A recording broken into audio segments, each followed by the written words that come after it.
Alright. I meant to start this much earlier.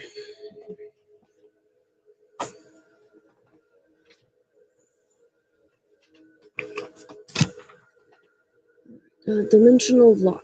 Abjuration. Level Cleric 8, Sorcerer Wizard 8. Components BS. Casting time 1 standard action. Range medium 100 feet plus 10 feet per level. Area 20-foot radius. Emanation centered on a point in space. Duration 1 day per level. Saving throw none. Spell resistance yes.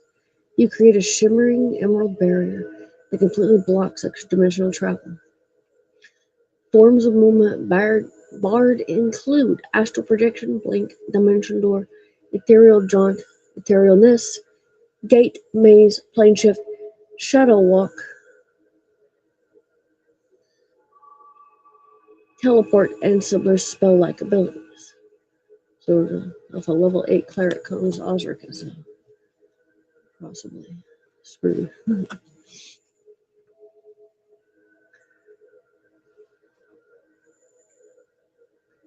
Once dimensional lock is in place, extra-dimensional travel into or out of the area is not possible. 100 feet. A dimensional lock does not interfere with movement of creatures already in ethereal or astral form when the spell is cast, nor does it block extra-dimensional perception or attack forms. Also, the spell does not prevent summoned creatures from disappearing at the end of a summoning spell. Diminish plants. Transmutation. Druid 3, Ranger 3. Components VS and DF. Casting time 1 standard action. Range see text. Target or area see text. Duration instantaneous. Saving throw none. Spell resistance none. This spell has 2 versions. Prune growth. This version causes normal vegetation within long range 400 feet plus 40 feet per level to shrink to about 1/3 of their normal size, becoming untangled and less bushy. The affected vegetation appears to have been carefully pruned and trimmed.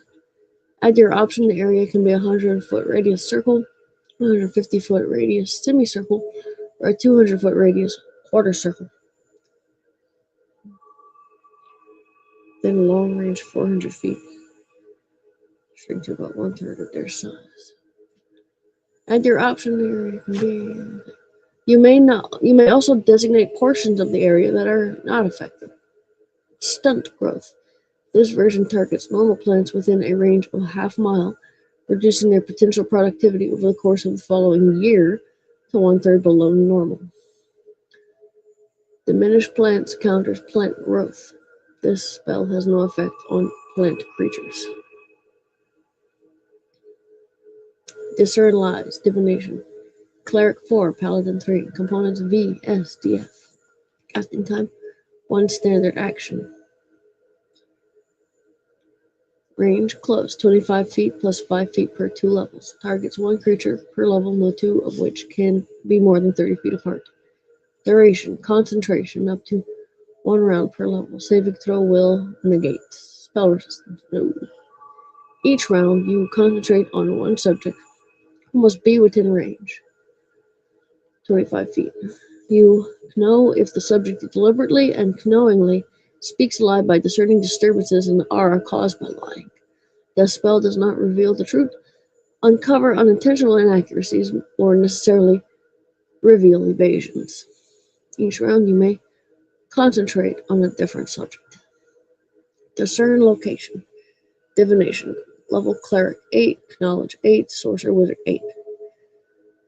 Components VSDF. Casting time 10 minutes. Range unlimited. Target 1 creature or object. Duration instantaneous. Saving throw none. Spell resistance none. A discern location spell is among the most powerful means of locating creatures or objects. Nothing short of a mind blank spell or the direct intervention of a deity keeps you from learning the exact location of a single individual or object. Discern location circumvents normal means of protection from scrying or location. The spell reveals the name of the creature or object's location. Place name, business name, building name, or like community, county, or similar Political division, country, continent, and the plane of existence where the target lies. Cast discern location to find your missing foe. Oh, you left it by the toilet.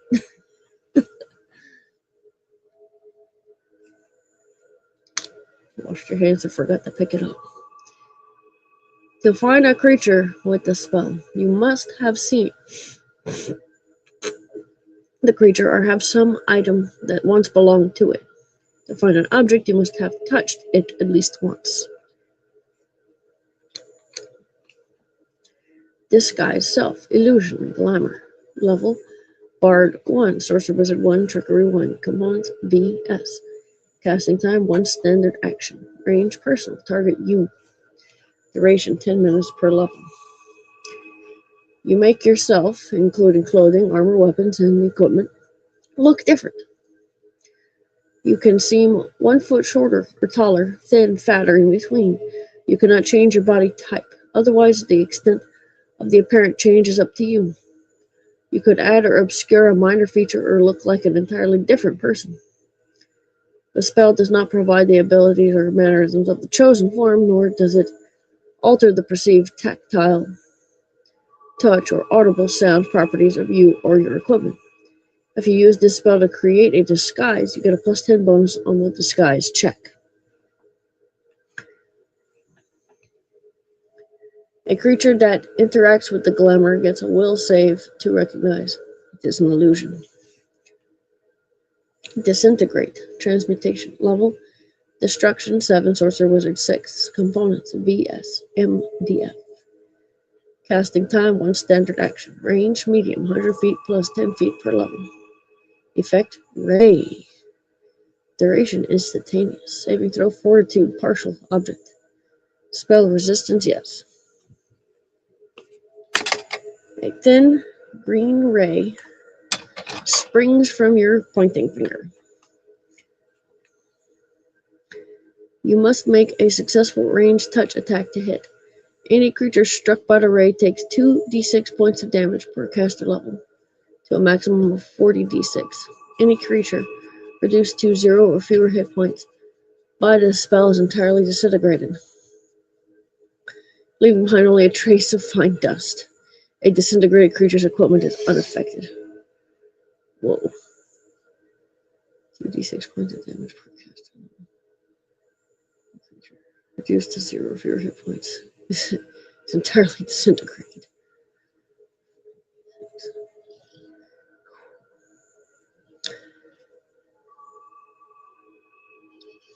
When used against an object, the ray simply disintegrates as much as 1 10-foot cube of non-living matter. Thus, the spell disintegrates only part of any very large object or structure targeted. The ray affects even objects constructed entirely of force, such as forceful hand or a wall of force, but not magical effects such as globe of invulnerability or an anti-magic field. A creature or object that makes a successful fortitude save is partially affected, taking only 5d6 points of damage. If this damage reduces the creature or object to 0 or fewer hit points, it is entirely disintegrated. Only the first creature or object struck can be affected, that is, the ray affects only 1 target per casting. Arcane material component, a lodestone and a pinch of dust. I think it should be more difficult than that.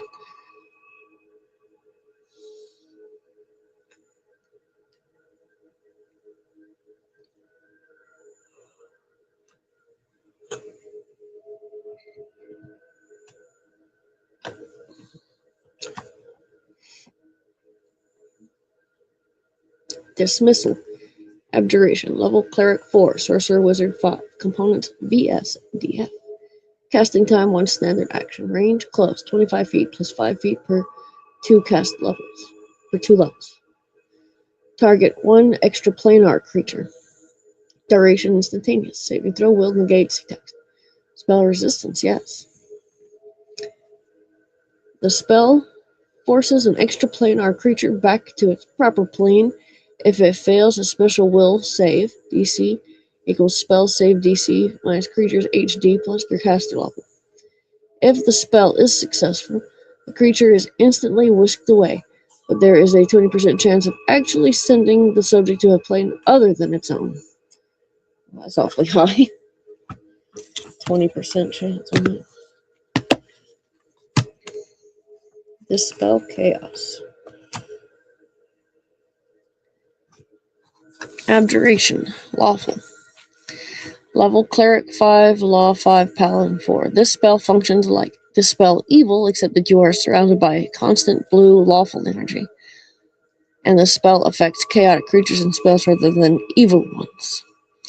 Dispel Evil. Abjuration. Good. Level Cleric 5, Good 5, Paladin 4. Components VSDF. Casting time 1 standard action. Range, touch, target or targets. You and a touched evil creature from another plane, or you and an enchantment or evil spell on a touched creature or object. Duration 1 round per level or until discharged, whichever comes first. Saving throw. See text. Spell resistance. Text. Shimmering white holy energy surrounds you. This power has 3 effects. First, you gain a +4 deflection bonus to AC against attacks by evil creatures.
Second, on making a successful melee touch attack against an evil creature from another plane, you can choose to drive that creature back to its home plane.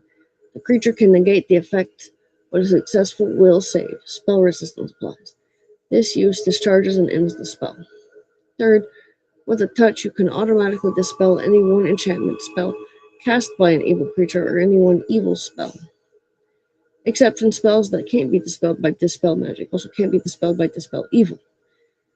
Saving throws and spell resistance do not apply to this effect. This use discharges and ends the spell.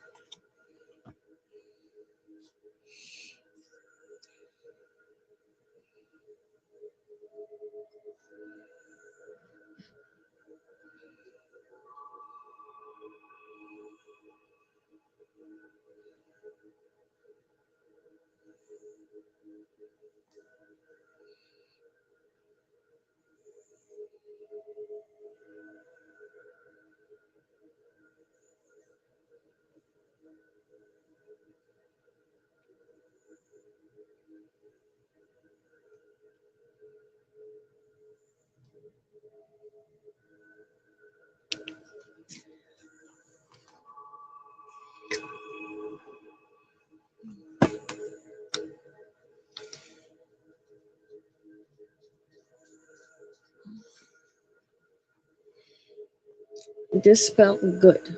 Abjuration evil. Cleric Level Cleric 5, Evil 5. This spell functions like Dispel Evil, except you are surrounded by dark, wavering, unholy energy, and the spell affects void creatures and spells rather than evil ones.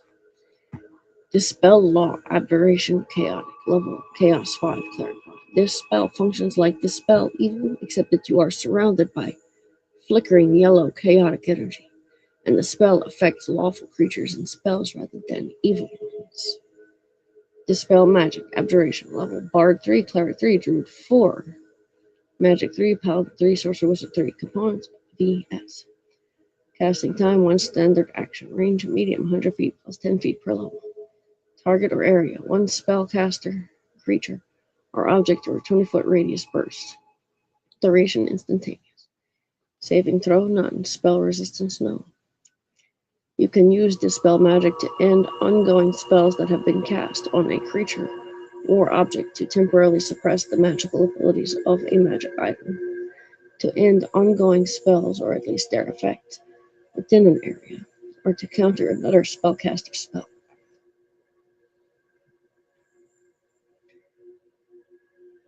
A dispelled spell ends as if its duration had expired. Some spells, as detailed in their descriptions, can't be defeated by Dispel Magic.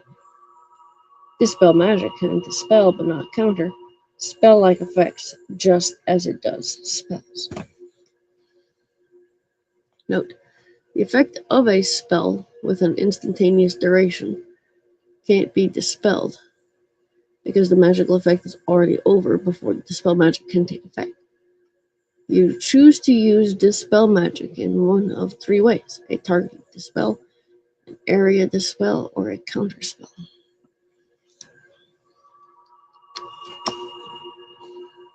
Targeted dispel. 1 object, creature, or spell is the target of the Dispel Magic spell. You make a dispel check, 1d20 plus your caster level, maximum plus 10, against the spell or against each ongoing spell currently in effect on the object or creature. The DC for this dispel check is 11 plus the spellcaster's level. If you succeed on a particular check, that spell is dispelled. If you fail, the spell remains in effect. If you target an object or creature that is the effect of an ongoing spell, such as a monster summoned by monster summoning, you make a dispel check to end the spell that conjured the object or creature.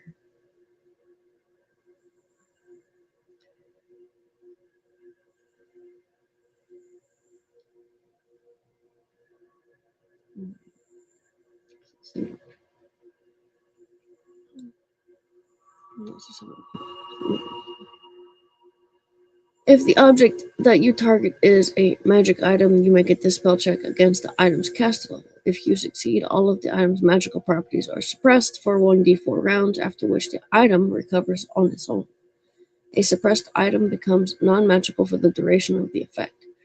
An interdimensional interface, such as a bag of holding, is temporarily closed. A magic item's physical properties are unchanged. A suppressed magic sword is still a sword, a masterwork sword, in fact. Artifacts and deities are unaffected by mortal magic, such as this.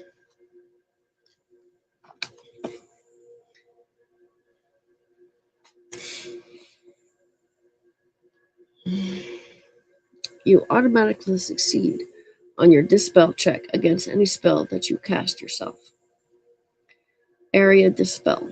When dispel magic is used in this way, the spell affects everything within a 20-foot radius. For each creature within the area that is the subject of 1 or more spells, you make a dispel check against the spell with the highest caster level. If that check fails, you make dispel checks against progressively weaker spells until you dispel. Area dispel. When it's used in this way, it affects everything in a 20-foot radius. So make a dispel check with the spell with the highest caster level. That check fails, you make dispel checks against progressively weaker spells until you dispel 1 spell, which discharges the dispel magic spell so far as that target is concerned, or until you fail all your checks. The creature's magic items are not affected. For each object within the area that is the target of one or more spells, you make dispel checks, as with creatures. Magic items are not affected by an area dispel. For each ongoing area or effect spell, whose point of origin is within the area of the dispel magic spell, you can make a dispel check to dispel the spell. Each ongoing area or effect spell. Origin.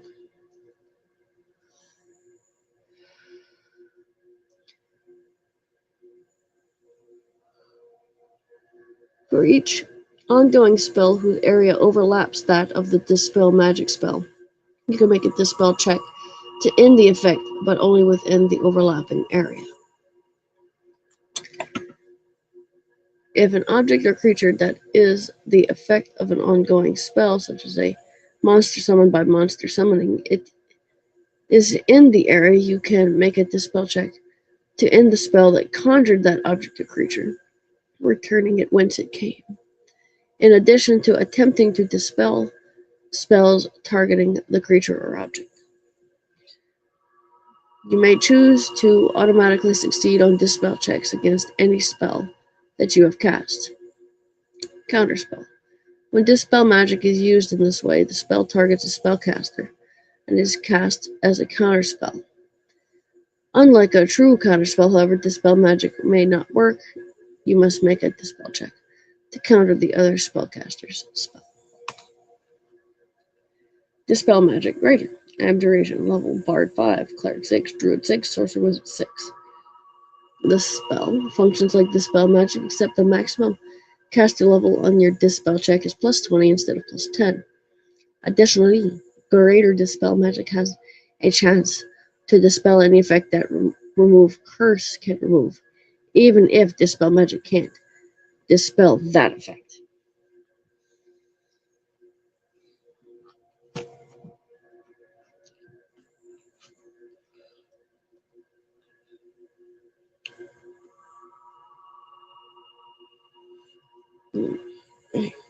This music's making me sleepy.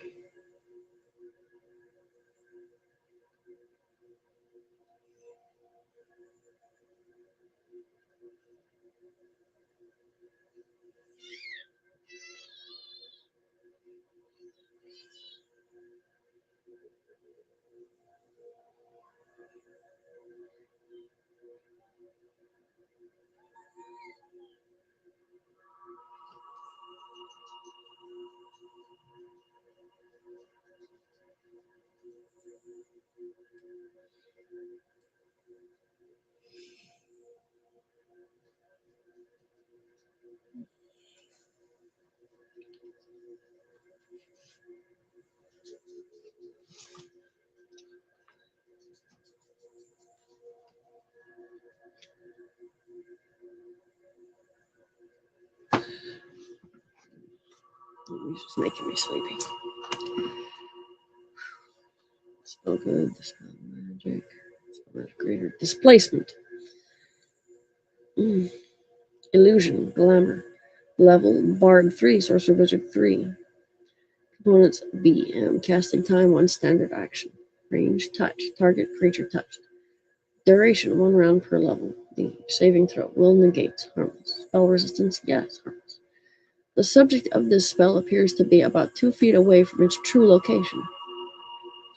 The creature benefits from a 50% mischance, as if it had total concealment.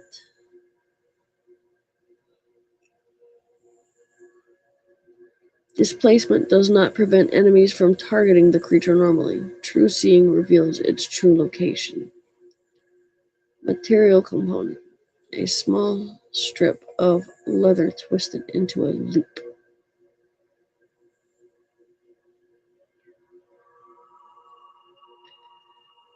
So what if he wants to make something appear to be 2 feet away from where it really is? Difficult. It'd be funny to move the couch, make it look like it's somewhere else when they said it's not there.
Sleep.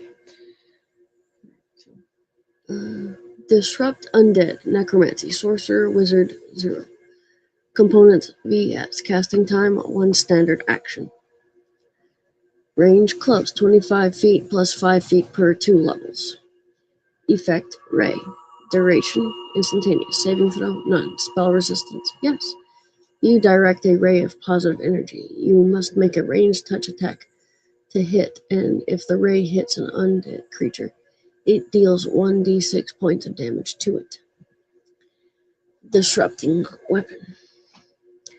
Transmutation. Level Cleric 5. Components VS. Casting time 1 standard action. Range touch. Targets 1 melee weapon. Duration 1 round per level. Saving throw will negate harmless object text. Spell resistance. Yes, harmless object. The spell makes a melee weapon deadly to undead, and the undead creature with hit dice equal to or less than your caster level must succeed on a will save or be destroyed utterly if struck in combat with this weapon. Spell resistance does not apply against the destruction effect. Divination. Level Cleric 4, Knowledge 4, Components VSM. Casting time 10 minutes. Standard action. 10 minutes. Range personal target you. Duration instantaneous. Similar to Augury, but more powerful. The divination spell can provide you with a useful piece of advice in reply to a question concerning a specific goal, event, or activity that is to occur within 1 week. The advice can be as simple as a short phrase, or it might take the form of a cryptic rhyme or omen. If your party doesn't act on the information, the conditions may change so that the information is no longer useful.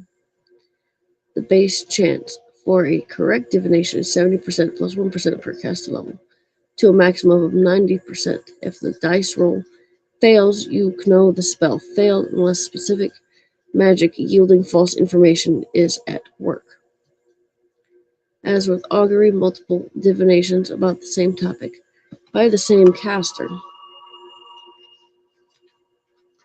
use the same dice result as the first divination spell and yield the same answer each time.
Divine material component: incense and a sacrificial offering appropriate to your religion, all together worth at least 25 gold pieces. Divine favor. Evocation. Level cleric 1, paladin 1. Components VSDF. Casting time 1 standard action. Range personal. Target you 1 minute. Duration. Calling upon the strength and wisdom of a deity. Divine favor. You gain a +1 luck bonus on attack and weapon damage rolls for every 3 caster levels you have, at least +1, maximum +6. The bonus doesn't apply to spell damage. Luck bonus on attack and weapon damage rolls. Divine power, evocation, level cleric 4, warrior 4. Components VSDF. Casting time 1 standard action. Range personal, target you. Duration 1 round per level. Calling upon the divine power of your patron, you imbue yourself with strength and skill in combat. Your base attack bonus becomes equal to your character level, which may give you additional attacks. You gain a +6 enchantment bonus to strength, enhancement bonus to strength, and you gain 1 temporary hit point per caster level.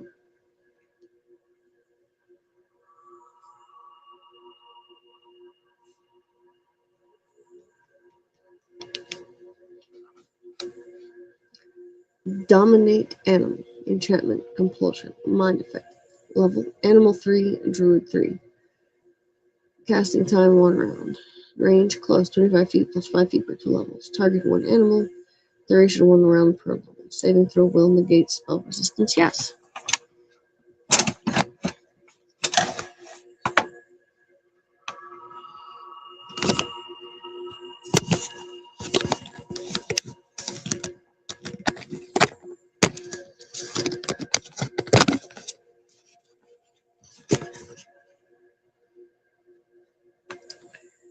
You can enchant an animal and direct it with simple commands such as attack, run, and fetch.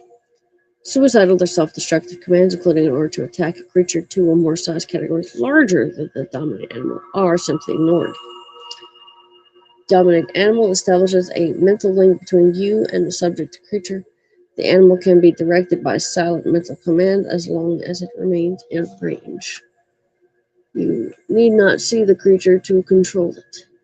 You do not receive direct sensory input from the creature, but you know what it is experiencing, because you are directing the animal with your own intelligence. It may be able to undertake actions normally beyond its own comprehension. You need not concentrate exclusively on controlling the creature. unless you are trying to direct it to do something it normally couldn't do. Changing your instructions or giving a dominated creature a new command is the equivalent of redirecting a spell, so it's a move action. It is a move action. Dominate monster, enchantment, compulsion, mind affecting. Level sorcerer wizard 9. Target 1 creature. This spell functions like dominate person, except that the spell is not restricted by creature type.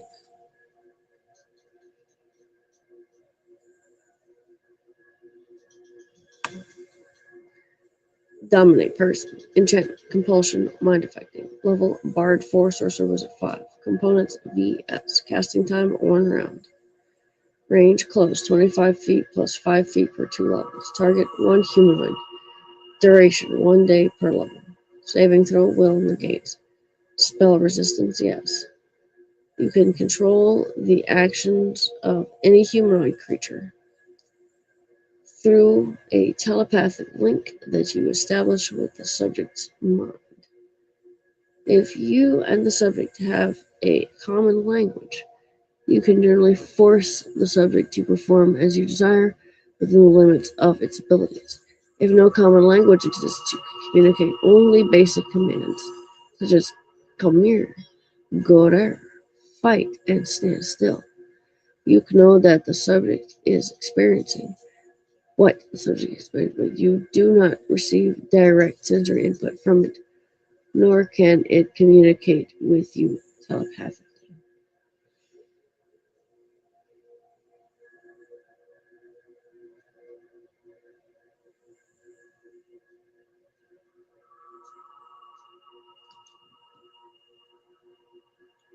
Once you have given a dominated creature a command, it continues.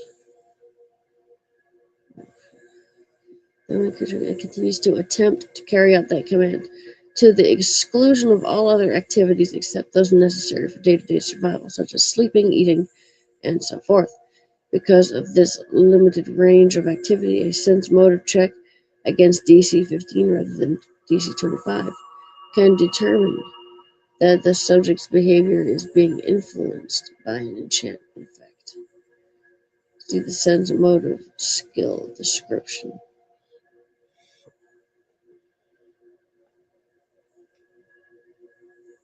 Dominate person would be easy for him to cast. Level 4. That's it.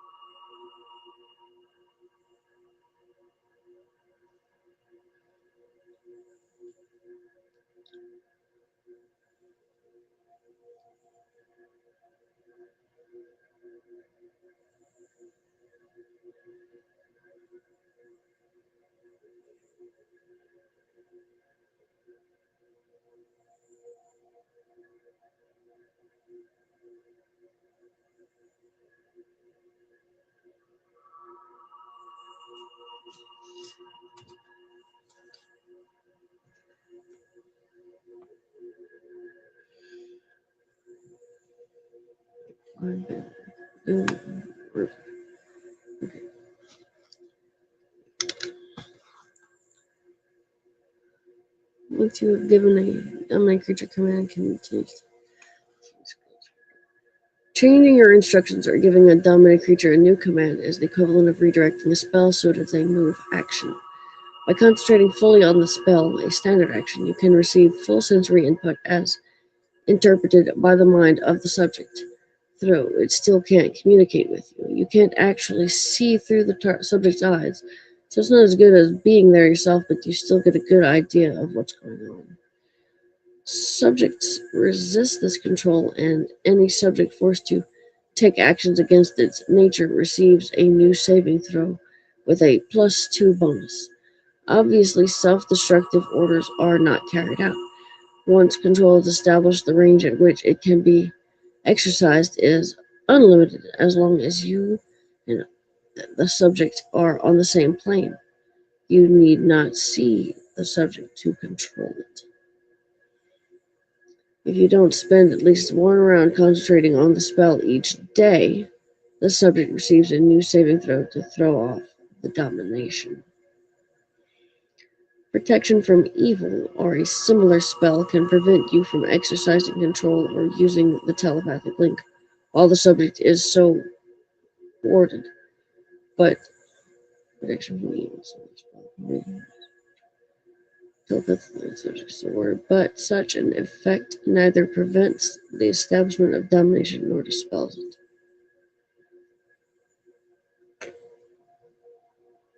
Prevent you from exercising control. But it doesn't stop it. Doom, Necromancy, Fear, Mind Affecting, level Cleric 1, component VSDF, casting time 1 standard action, range medium 100 feet plus 10 feet per level. Target 1 living creature, duration 1 minute per level, saving throw will negate, spell resistance yes. This spell fills a single object with a feeling of horrible dread that causes it to become shaken. 1 minute per level. That could be a high level cleric. It is only a level 1 spell.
Dream, Illusion, Phantasm, Mind Affecting, level Bard 5, Sorcerer Wizard 5.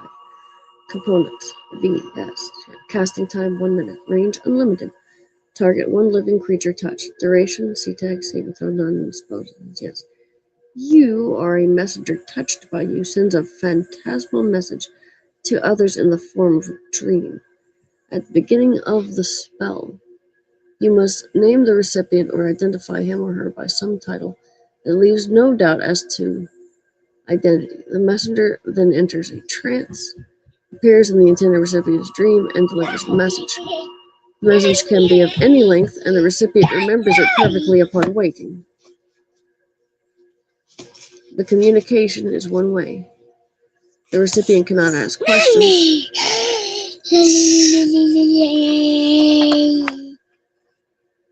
Shh. You found your backgammon pieces. Mine. Put it away in your game box. Mine. You want to play with it? You play with it. Shh.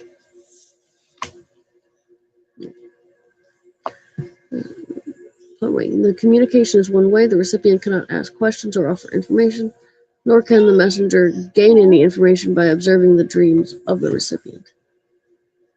Once the message is delivered, the messenger's mind returns instantly to its body. The duration of the spell is the time required for the messenger to enter the recipient's dream and deliver the message.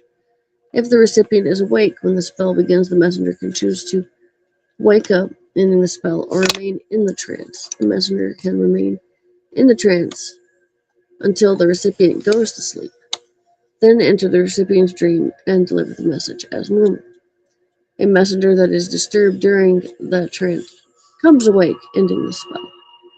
Creatures who don't sleep, such as elves but not half-elves, or don't dream, cannot be contacted by this spell. The messenger is unaware of its own surroundings or of the activities around it while in the trance. It is defenseless both physically and mentally, always fails any saving throw while in the trance.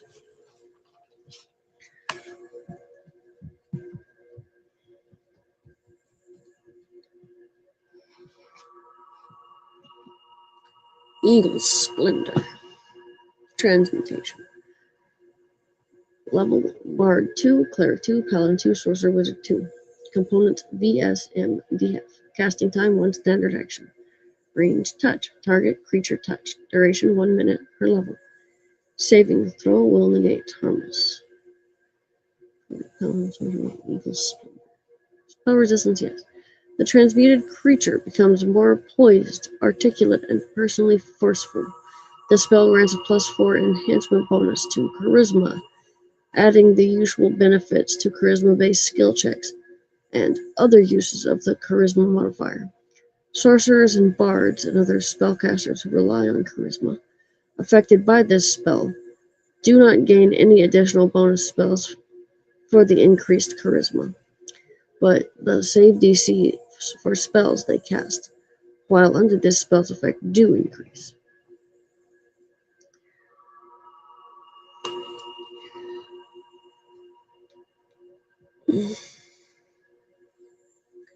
Arcane material component. A few feathers or a pinch of droppings from an eagle. A few feathers. Oh dear.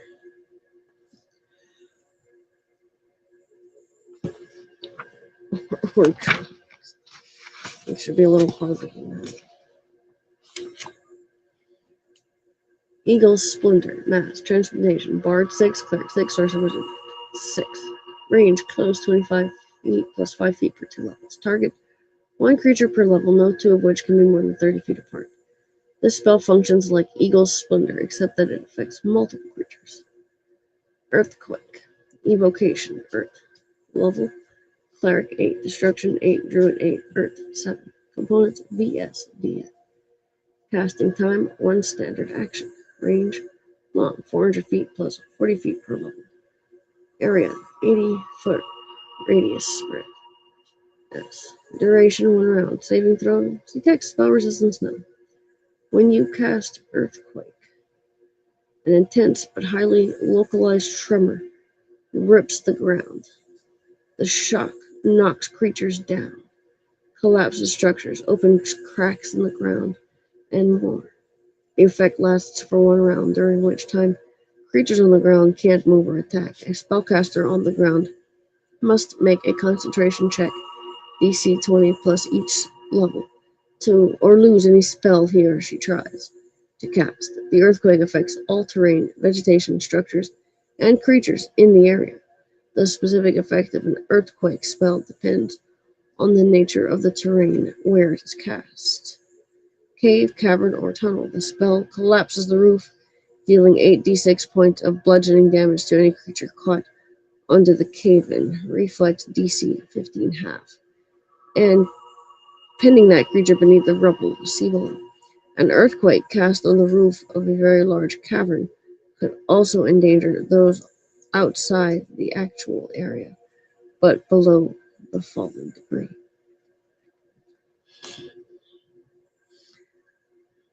Cliffs. Earthquake causes a cliff to crumble, creating a landslide that travels horizontally as far as it fell vertically.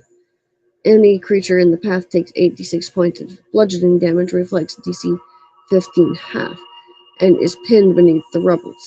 Open ground. Each creature standing in the area must make a DC 15 reflex save or fall down. Fissures open in the earth, and every creature on the ground has a 25% chance to fall into one. Reflex DC 20 to avoid a fissure. At the end of the spell, all fissures grind shut, killing any creature still trapped within. Structure. Any structure standing on open ground takes 100 points of damage, enough to collapse a typical wooden or masonry building, but not a structure built of stone or reinforced masonry. Hardness does not reduce this damage, nor is it halved as damage dealt to objects normally is. Any creature caught inside a collapsing structure takes 8d6 points of bludgeoning damage, reflex DC 15 half, and is pinned beneath the rubble. River, lake, or marsh. Fissures open underneath the water, draining away the water from that area and forming muddy ground. Soggy marsh or swampland becomes quicksand for the duration of the spell, sucking down creatures and structures. Each creature in the area must make a DC 15 reflex save or sink down in the mud and quicksand. At the end of the spell, the rest of the body of water rushes in to replace the drained water, possibly drowning those caught in the mud.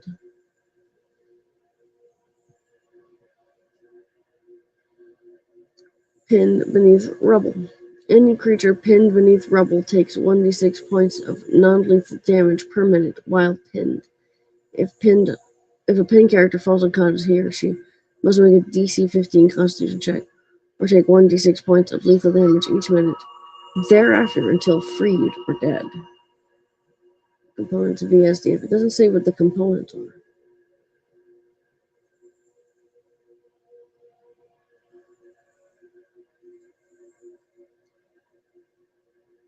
Real somatic.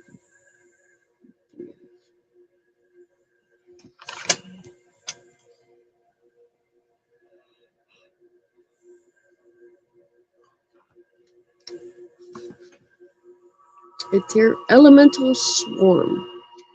Conjuration Summoning. Level Air 9, Druid 9, Earth 9, Fire 9, Water 9. Components VS. Casting time 10 minutes. Earthquake is too easy. It's high level.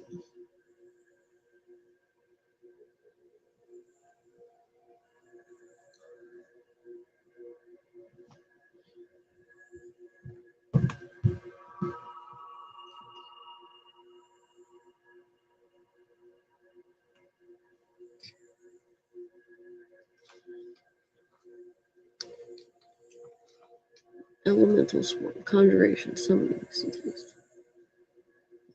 10 minutes. Range medium. 100 feet plus 10 feet per level.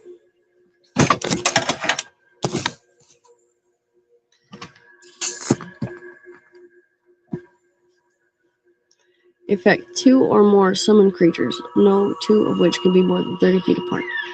Duration: 10 minutes per level. Saving throw: none. Spell resistance: normal. This spell opens a portal to an elemental plane and summons elementals from it.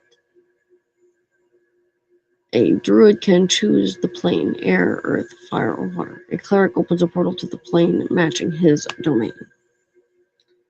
When the spell is complete, 2d4 large elementals appear. 10 minutes later, 1d4 huge elementals appear. 10 minutes after that, 1 greater elemental appears. Each elemental has maximum hit points per hit dice. Once these creatures appear, they serve you for the duration of the spell.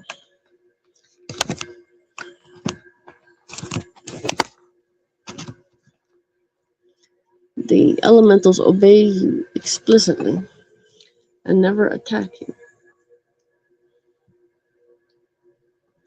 Even if someone else manages to gain control over them, you do not need to concentrate to maintain control over the elementals.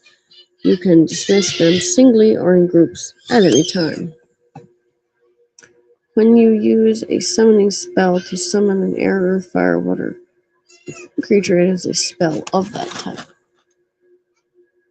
Endure elements. Abjuration. Level Cleric 1, Druid 1, Paladin 1, Ranger 1, Sorcerer Wizard 1, Sun 1. Components VS. Casting time 1 standard action.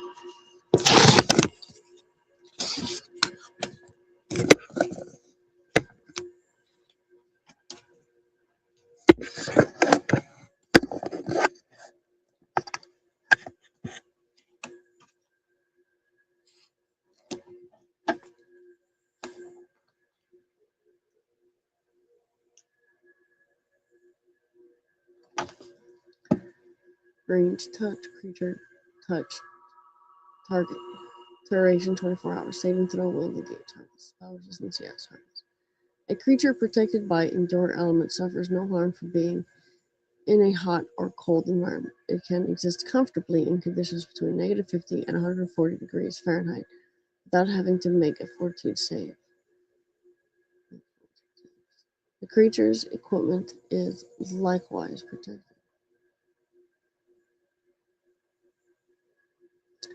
Endure Elements doesn't provide any protection from fire or cold damage, nor does it protect against other environmental hazards such as smoke, lack of air, and so forth.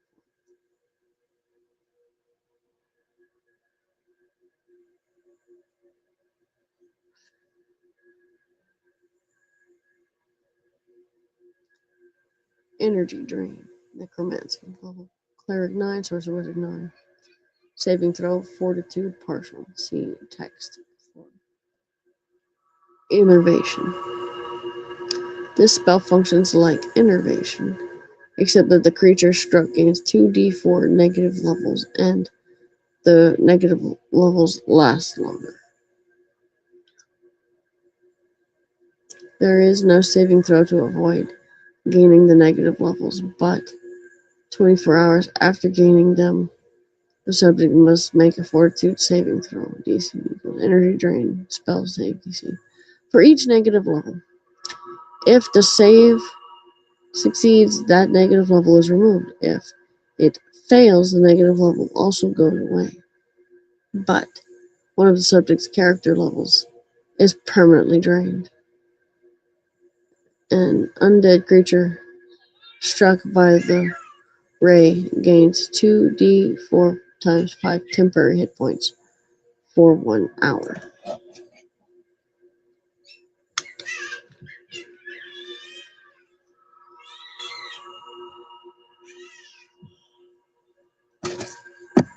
Innervation, necromancy, level sorcerer wizard 4, components VS, casting time 1 standard action, range close 25 feet plus 5 feet per 2 levels, effect ray of negative energy, duration instantaneous, saving throw none, spell resistance yes. You point your finger and utter the incantation, releasing a black ray of crackling negative energy that suppresses the life force of any living creature it strikes. You must make a ranged touch attack to hit. If the attack succeeds, the subject gains 1d4 negative levels. If the subject has at least as many negative levels as hit dice, it dies.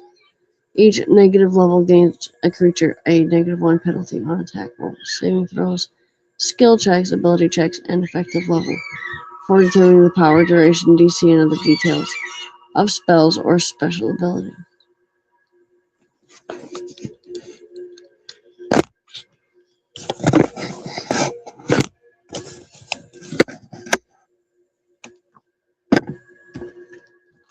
Additionally, a spellcaster loses 1 spell or spell slot from his or her highest available level, negative level stack.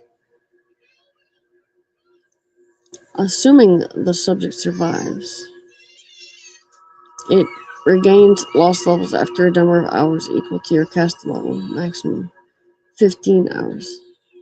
Usually, negative levels have a chance of permanently draining the victim's levels, but the negative levels from innervation don't last long enough to do so.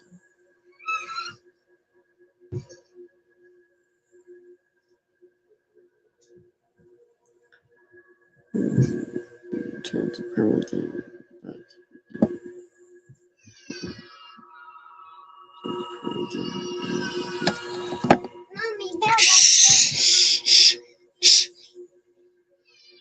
sit down and behave.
Innovation.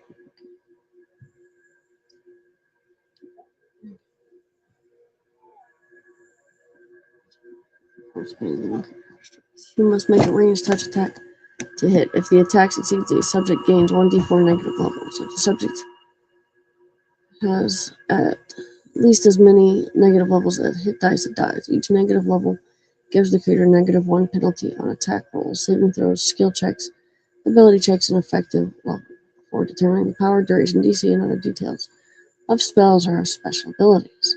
Additionally, a spellcaster loses one spell or spell slot from his or her highest available level, negative level stack.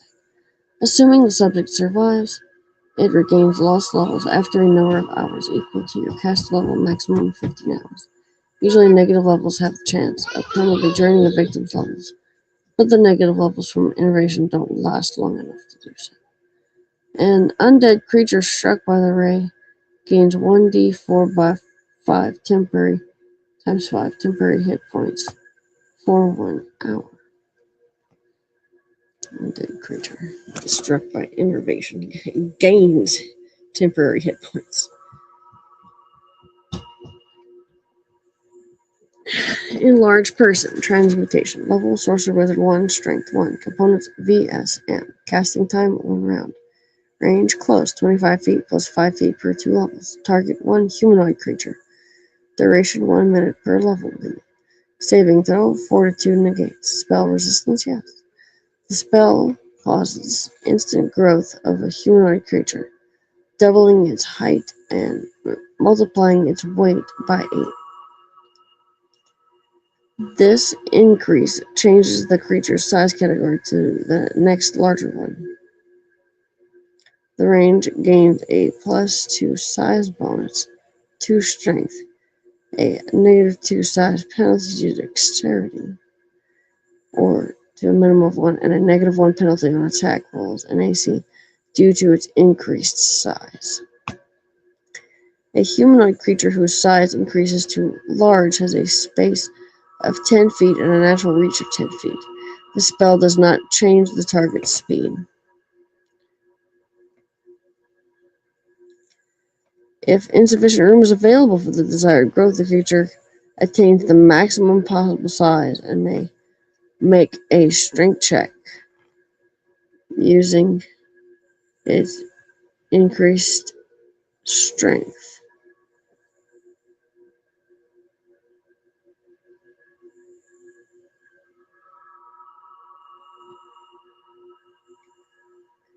To burst any enclosures in the process. If it fails, it is constrained without harm by the materials enclosing it. The spell cannot be used to crush a creature by increasing its size. All equipment worn or carried by a creature is similarly enlarged by the spell. Melee and projectile weapons affected by this spell deal more damage. Any enlarged item that leaves an enlarged creature's possession, including a projectile or thrown weapon, instantly returns to its normal size. This means that thrown weapons deal their normal damage, and projectiles deal damage based on the size of the weapon that fired them. Magical properties of enlarged items are not increased by a spell.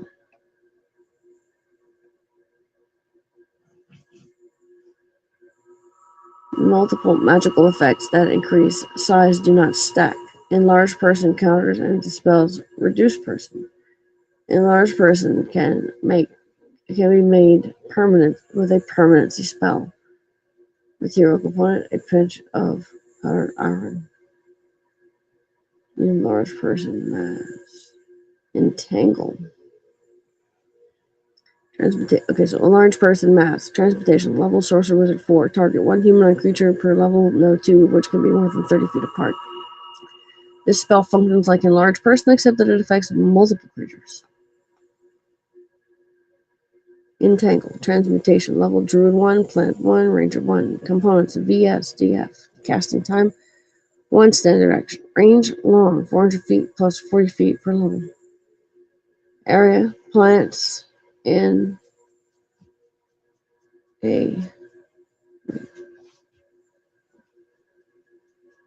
time, duration, area, plants in a 40-foot radius spread. Duration 1 minute per level. Saving throw reflects partial to text. Spell resistance no. Grasses, weeds, bushes, and even trees wrap, twist, and entwine about creatures in the arboreal in the area, or those that enter the area.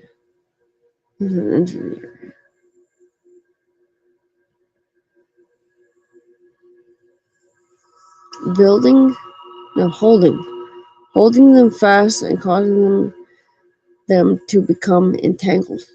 The creature can break free and move half its normal speed by using a full round action to make a DC 20 check.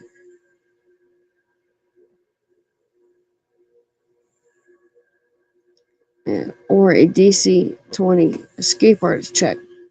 A creature that succeeds on a reflex save is not entangled but can still move at only half speed through the area. Around each round with your yourselves.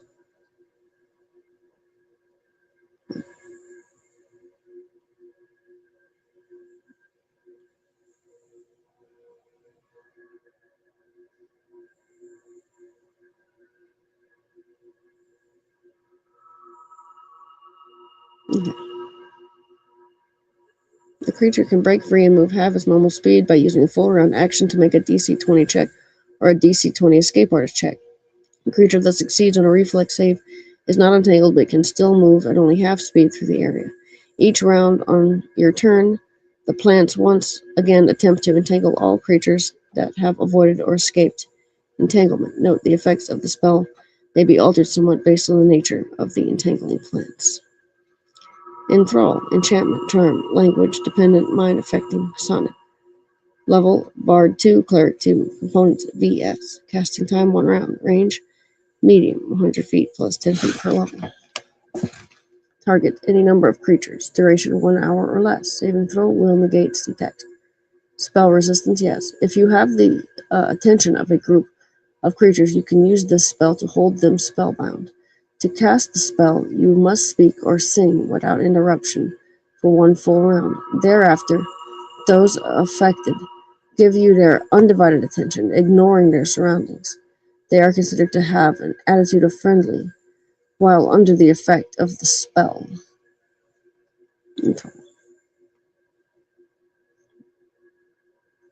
Any potentially affected creature of a race or religion unfriendly to yours gains a +4 bonus on the saving throw.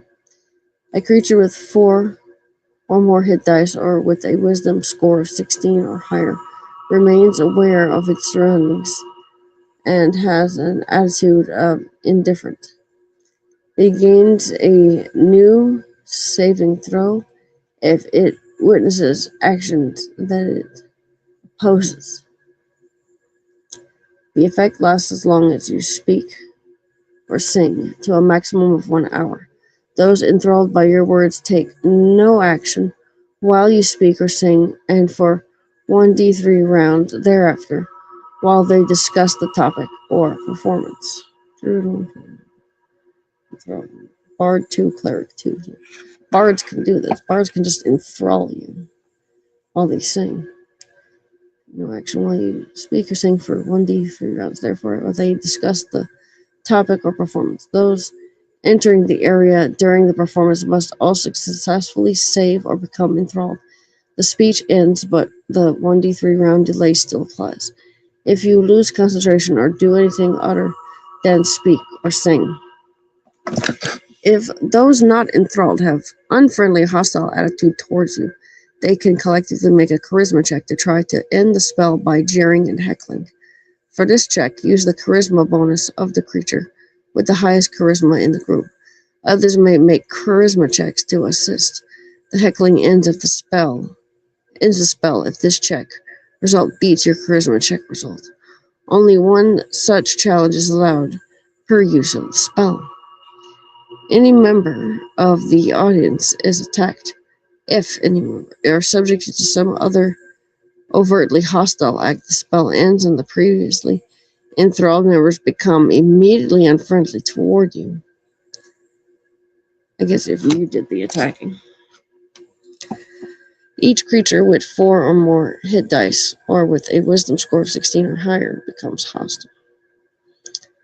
Entropic Shield, Abjuration. Level Cleric 1, Luck 1. Components VS. Casting time 1 standard action. Range personal. Target you. Duration 1 minute per level. D. A magical field appears around you, glowing with chaotic blast of multicolored hues. This field deflects incoming arrows, rays, and other ranged attacks. Each ranged attack directed at you for which the attacker must make an attack roll has a 20% miss chance, similar to the effects of concealment. Other attacks that simply work at a distance are not affected. Magical field appears. Entropic Shield. Erase. Transmutation. Level Bard 1, Sorcerer Wizard 1. Component VS. Casting time 1 standard action. Range close 25 feet plus 5 feet per 2 levels. Target 1 scroll or 2 pages. Duration instantaneous. Saving throws, attacks, spell resistance no. Erase removes writings of either magical or mundane nature from a scroll or from 1 or 2 pages of paper, parchment, or similar surfaces. With this spell, level 1, you can remove explosive runes, a glyph of warding, a sepia snake sigil, or an arcane mark, but not illusory script or a simple spell. Non-magical writing is automatically erased if you touch it and no one else is holding it. Otherwise, the chance of erasing non-magical writing is 90%.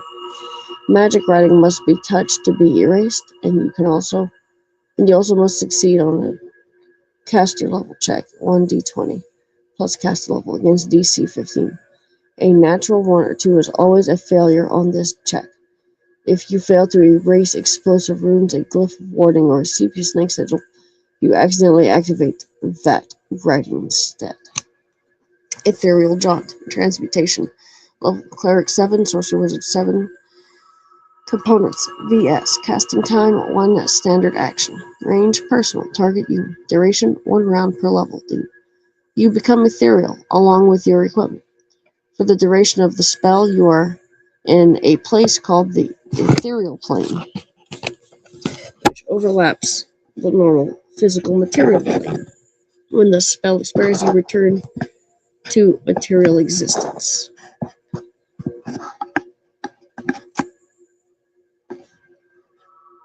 An ethereal creature is invisible, insubstantial, and capable of moving in any direction, even up or down, albeit at half normal speed. As an insubstantial creature, you can move through solid objects, including living creatures. An ethereal creature can see and hear on the material plane, but everything looks gray and ephemeral. Sight and hearing into the material plane are limited to 60 feet. Force effects and abjurations affect an ethereal creature normally. Their effects extend onto the ethereal plane from the material plane, but not vice versa. An ethereal creature can attack material creatures and spells you cast, while ethereal affect only other ethereal things. Certain material creatures or objects have attacks or effects that work on the ethereal plane. Treat other ethereal creatures and ethereal objects as if they were material. If you end the spell and become material while inside a material object such as a solid wall, you are shunted off to the nearest open space and take 1d6 points of damage per 5 feet that you so travel. Etherealness, transmutation, level cleric 9, sorcerer wizard 9. Range touch, see text. Targets. You and one other touched creature per 3 levels. Duration, 1 minute per level. The spell resistance, yes. This spell functions like ethereal jaunt, except that you and other willing creatures joined by linked hands, along with their equipment, become ethereal. Besides yourself, you can bring one creature per 3 cast levels to the ethereal plane. Once ethereal, the subjects need not stay together.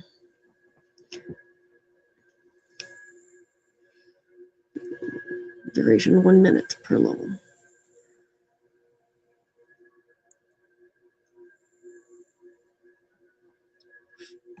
When the spell expires, all affected creatures on the ethereal plane return to material existence. Expeditious retreat, transmutation, level bard 1, sorcerer wizard 1. Components VS. Time 1 standard action. Range personal, target you. Duration 1 minute per level. This spell increases your base land speed by 30 feet. Bard. This adjustment is treated as an enhancement bonus. There is no effect on other modes of movement such as burrow, climb, fly, or swim. As with any effect that increases your speed, this spell affects your jumping distance, your jump skill.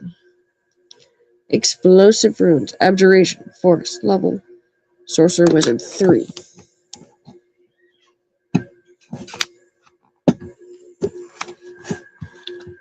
Components VS. Casting time 1 standard action. Range touch. Target 1 touched object weighing no more than 10 pounds. Duration permanent until discharged. Saving throw. See text. Spell resistance, yes. You trace these mystic runes upon a book, map, scroll, or similar object bearing written information. The runes detonate when read, dealing 6d6 points of force damage. Anyone next to the runes, close enough to read them, takes the full damage with no saving throw.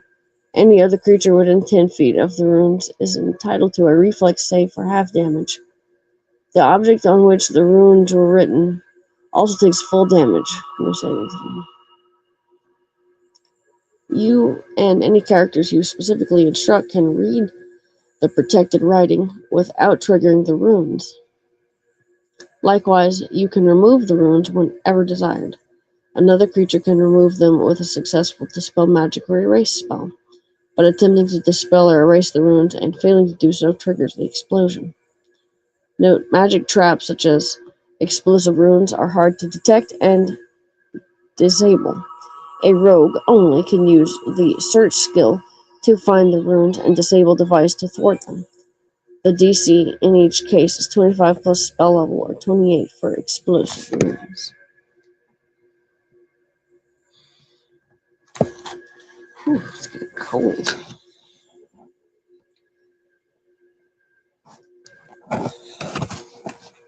Eye bite, necromancy, evil, level bard 6, sorcerer wizard 6. Components VS. Casting time 1 standard action. Range close 25 feet plus 5 feet per 2 levels. Target 1 living creature. Duration 1 round per 3 levels. See text. Saving throw, fortitude negates. Spell resistance, yes.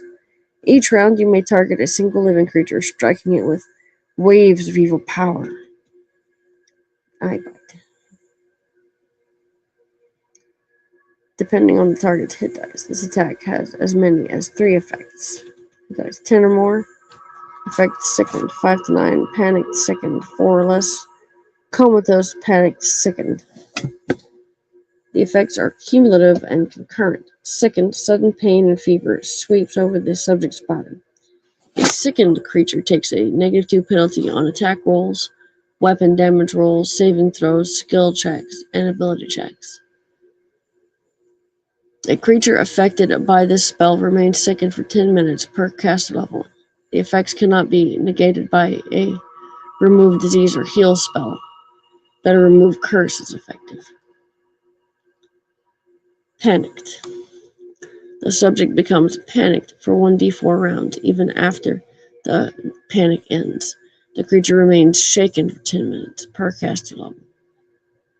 And it automatically becomes panicked again if it comes within sight of you during that time. This is a fear effect.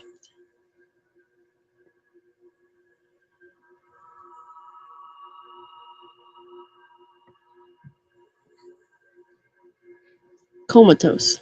The subject falls into a catatonic coma.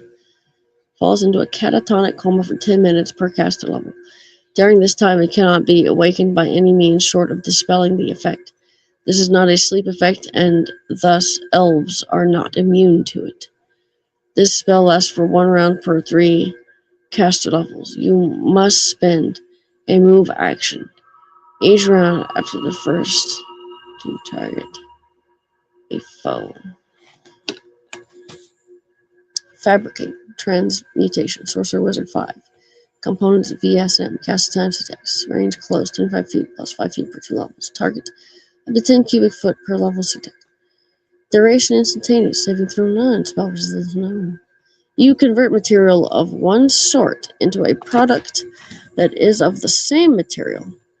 Creatures or magic items cannot be created or transmuted by the Fabricate spell. The quality of items... Yes, ma'am. Creatures or magic items cannot be created or transmuted by the Fabricate spell. The quality of items made by this spell is commensurate with the quality of material used as the basis for the new fabrication. If you work with a mineral, the target is reduced to 1 cubic foot per level instead of 10 cubic feet. You must make an appropriate craft check to fabricate articles requiring a high degree of craftsmanship. Crafting requires 1 round per 10 cubic foot or 1 cubic foot of material to be affected by the spell. Material component: the original material, which costs the same amount as the raw materials required to craft the item to be created. Fairy Fire. Evocation Light. Level Druid 1. Components VSDF. Casting time 1 standard action. Range long 400 feet plus 40 feet per level. Area: creatures and objects within a 5-foot radius burst. Duration 1 minute per level. D. Saving throw none. Spell resistance yes. A pale glow surrounds and outlines the subject. Outline subjects shed light as candles. Outline creatures do not benefit from the concealment normally provided by darkness. Though a second level or higher magical darkness effect functions normally. Blur, displacement, invisibility are similar effects. The light is too dim to have any special effect on undead or dark dwelling creatures vulnerable to light. The fairy fire can be blue, green, or violet, according to your choice at the time of casting. The fairy fire does not cause any harm to the objects or creatures thus outlined.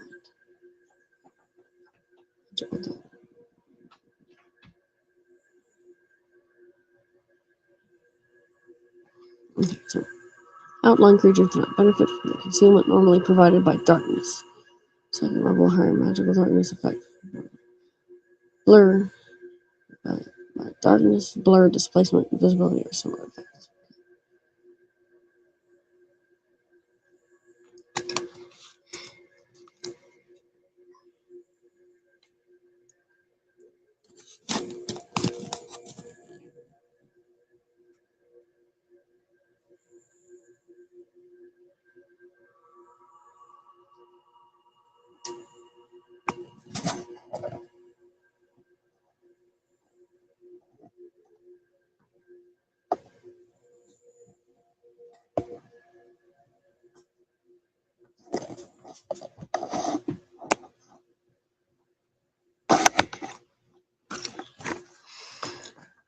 I gotta take a quick break and eat some coffee and a sandwich.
Stop crying, come get a sandwich. Mommy, I'm hit it.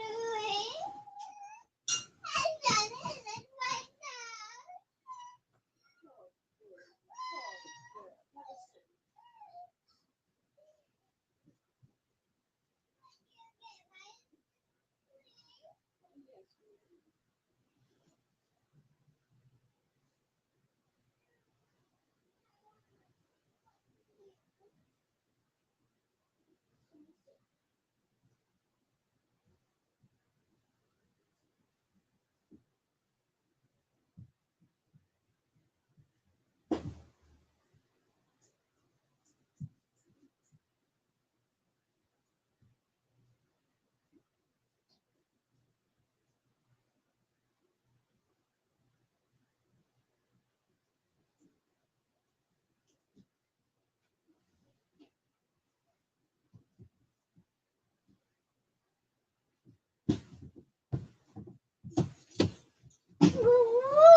Okay.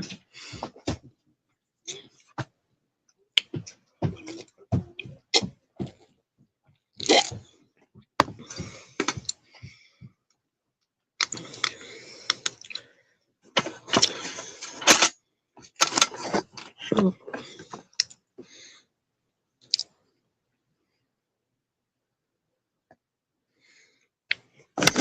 yeah. Get a lot of earthquakes where you live. Hope not.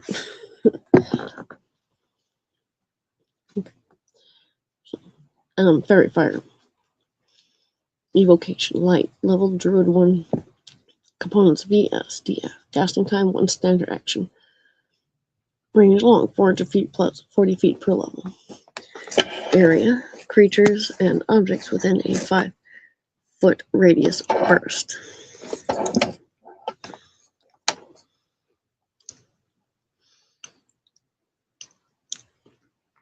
Duration 1 minute per level. Saving throw none. Resistance, yes. A pale glow surrounds and outlines the subjects. Outlined subjects shed light as candles. Outlined creatures do not benefit from concealment normally provided by darkness, blur, displacement, invisibility, or similar effects. The light is too dim to have any special effect on undead or dark dwelling creatures vulnerable to light. The fairy fire can be blue, green, or violet according to your choice at the time of casting. The fairy fire does not cause any harm to the objects or creatures thus outlined. False life, necromancy. Level sorcerer wizard. 2. Components VSM. Casting time 1 standard action. Range personal. Target you. Duration 1 hour per level or until discharged. See text. You harness the power of unlife to grant yourself a limited ability to avoid death. While this spell is in effect, you gain temporary hit points equal to 1d10 plus 1 per caster level. Maximum plus 10. Material component. A small amount of alcohol or distilled spirits which you use to trace certain sigils on your body during casting. These sigils cannot be seen once the alcohol or spirits evaporate.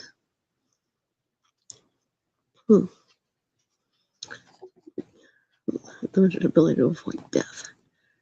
Okay. False vision, illusion, glamour. Level Bard 5, Sorcerer Wizard 5, Trickery 5. Components VSM. Casting time 1 standard action. Range touch, area 40-foot radius, emanation. Duration 1 hour per level. D.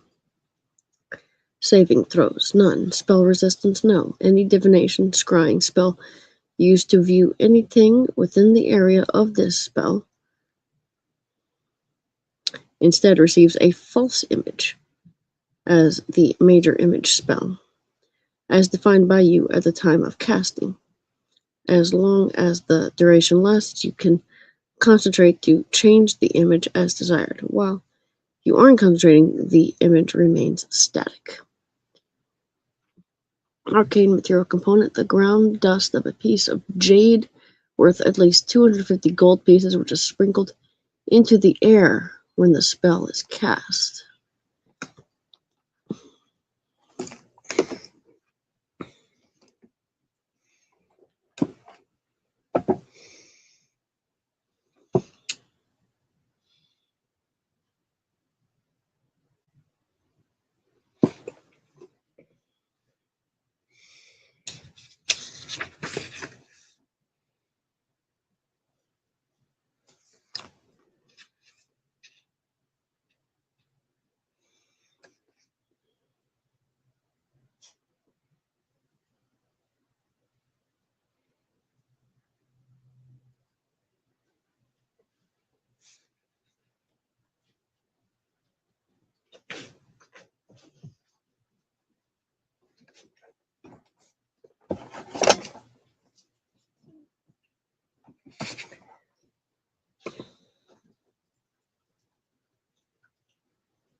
Mommy, I want to go outside.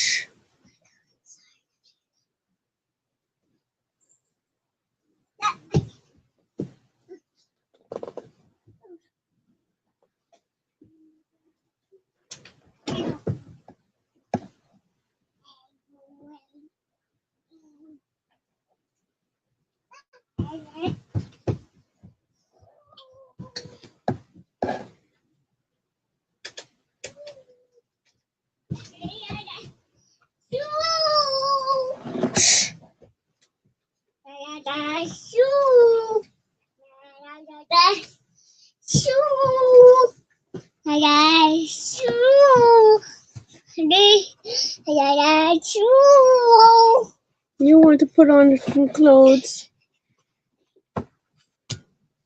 Pretty sure I had those clothes on you. What happened?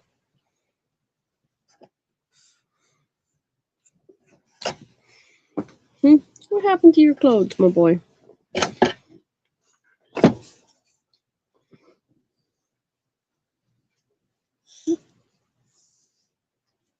Did you go to the potty?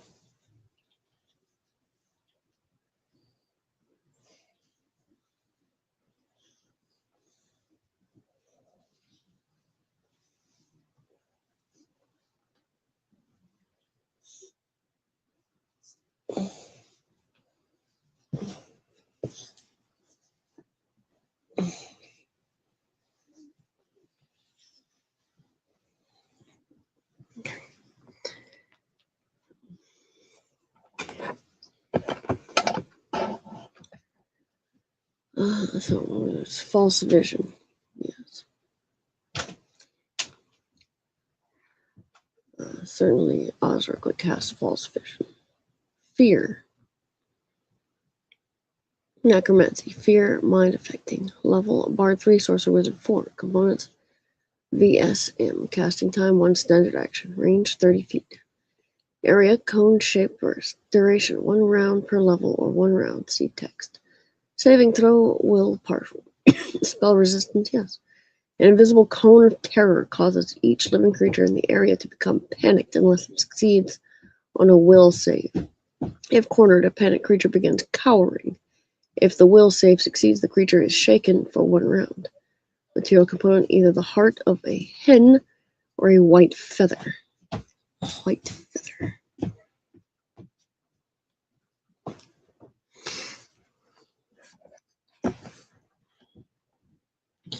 Featherfall. Transmutation. Level. Bard 1, Sorcerer Wizard 1. Components. V. Casting time 1 free action. Range close. 25 feet.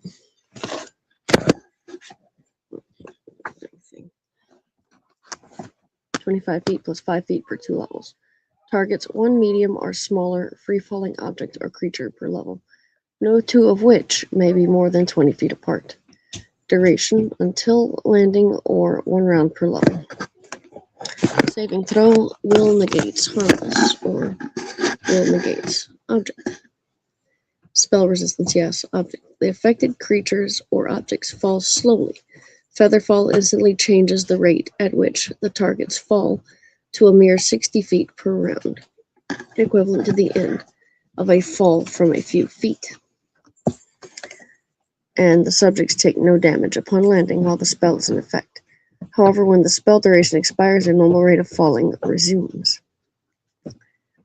The spell affects 1 or more medium or smaller creatures, including gear and carried objects up to each creature's maximum load, or objects, or the equivalent in larger creatures. A large creature or object counts as 2 medium creatures or objects. A huge creature or object counts as 2 large creatures or objects, and so forth. You can cast this spell with an instant utterance, quickly enough to save yourself if you unexpectedly fall. Casting this spell is a free action, like casting a quicken spell, and it counts towards normal limit of 1 quicken spell per round. You may even cast this spell when it isn't your turn. This spell has no special effect on ranged weapons unless they are falling quite a distance. If the spell is cast on a falling item, the object does half normal damage based on its weight, with no bonus for the height of the drop. Featherfall works only upon free-falling objects. It does not affect a sword blow or a charging or flying creature.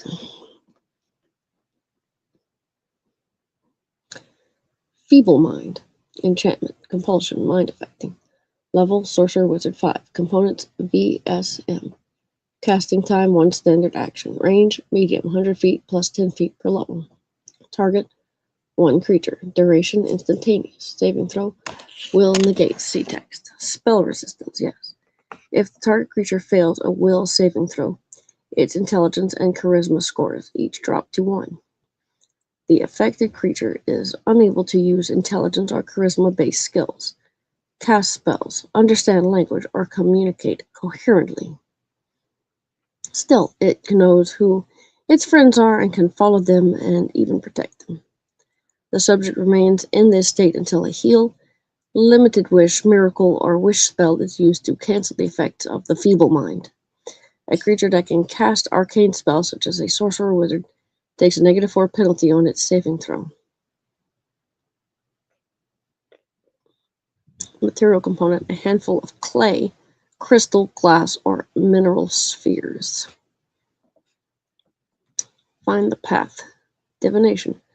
Level Bard 6, Cleric 6, Druid 6, Knowledge 6, Travel 6. Components VSF. Casting time 3 rounds. Range, personal, or touch. Target you or creature touched. Duration 10 minutes per level. Saving throw, none or will negates harmless. Spell resistance. No or yes, harmless. The recipient of this spell can find the shortest, most direct physical route to a specified destination, be it the way into or out of a locale. The locale can be outdoors, underground, or even inside a maze spell. Find the path works with respect to locations, not objects or creatures at a locale. The location must be on the same plane as you are at the time of casting. Specified destination. So if you're trapped inside a maze spell, can you find your way out? Good to know.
The spell enables the subject to sense the correct direction that will eventually lead it to its destination, indicating at appropriate times the exact path to follow or physical actions to take.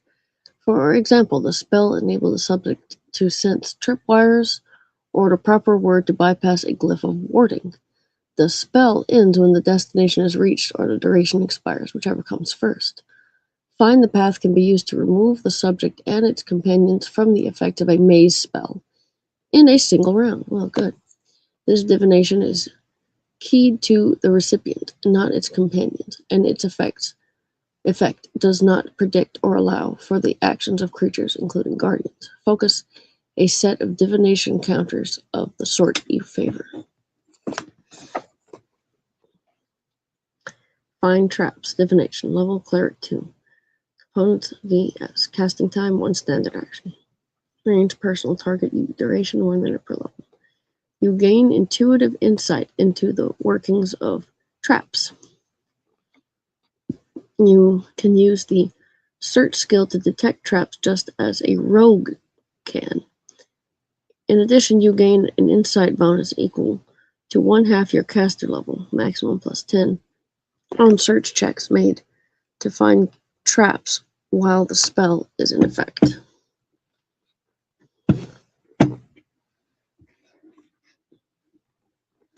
Note that Find Traps grants no ability to disable the traps that you may find. You need a rogue for that.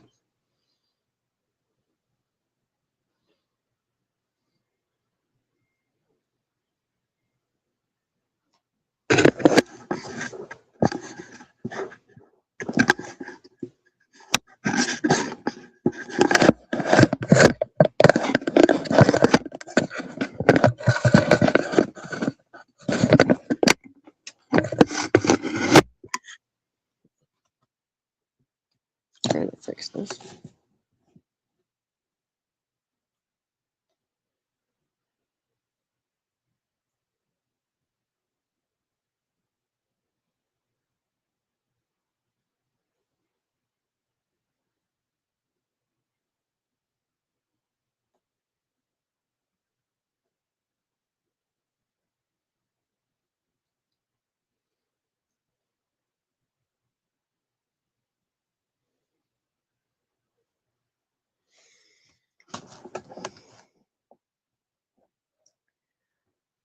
Finger of Death, Necromancy, Death. Level Druid 8, Sorcerer Wizard 7. Components VS. Casting time 1 standard action. Range close 25 feet plus 5 feet per 2 levels. Target 1 living creature. Duration instantaneous. Saving throw Fortitude partial. Spell resistance yes. You can slay any 1 living creature within range. The target is entitled to a Fortitude saving throw to survive the attack. If the save is successful, the creature instead takes 3d6 points of damage, plus 1 point per caster level, maximum plus 25. The subject can still die from the damage caused, even if it succeeds on its saving throw.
Finger of Death, Necromancy, Death. Level Druid 8, Sorcerer Wizard 7. Components VS. Casting time 1 standard action. Range close 25 feet plus 5 foot per 2 levels.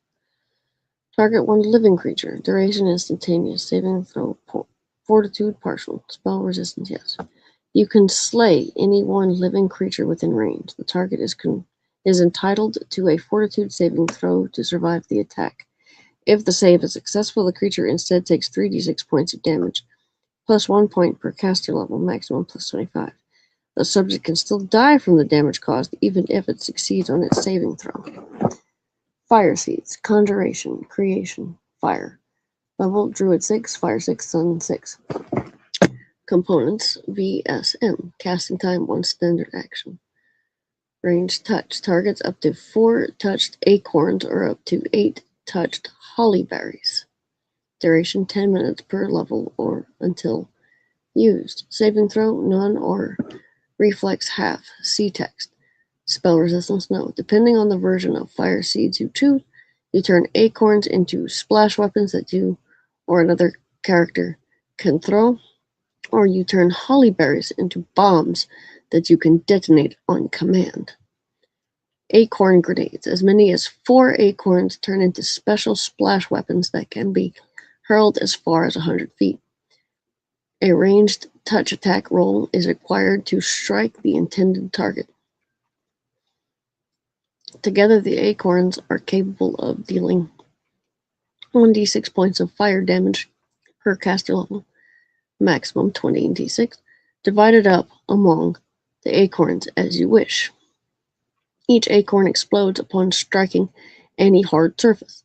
In addition to its regular fire damage, it deals 1 point of splash damage per die, and it ignites any combustible materials within 10 feet. A creature within this area that makes a successful reflex saving throw takes only half damage. A creature struck directly is not allowed a saving throw. Hollyberry bombs. You turn as many as 8 hollyberries into special bombs. The hollyberries are usually placed by hand since they are too light to make effective thrown weapons. They can be tossed only 5 feet. If you are within 200 feet and speak a word of command, each berry instantly bursts into flame, causing 1d8 points of fire damage, plus 1 point per caster level to every creature in a 5-foot radius burst and igniting any combustible materials within 5 feet. A creature in the area that makes a successful reflex saving throw takes only half damage. Material component, the acorns or holly berries. I have a bunch of those actually. I just don't bomb.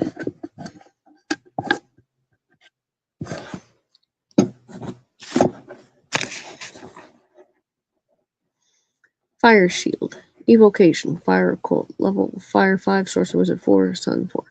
Components VSMDF. Casting time. 1 standard action. Range personal. Target you. Duration 1 round per level. This spell wreathes you in flame and causes damage to each creature that attacks you in melee. The flames also protect you from either cold-based or fire-based attacks. Your choice. Any creature striking you with its body or a handheld weapon deals normal damage, but at the same time, the attacker takes 1d6 points of damage plus 1 point per caster level, maximum plus 15. This damage is either cold damage if the shield protects against fire-based attacks, or fire damage if the shield protects against cold-based attacks. If the attacker has spell resistance, it applies to this effect. Creatures wielding weapons with exceptional reach are not subject to this damage if they attack you.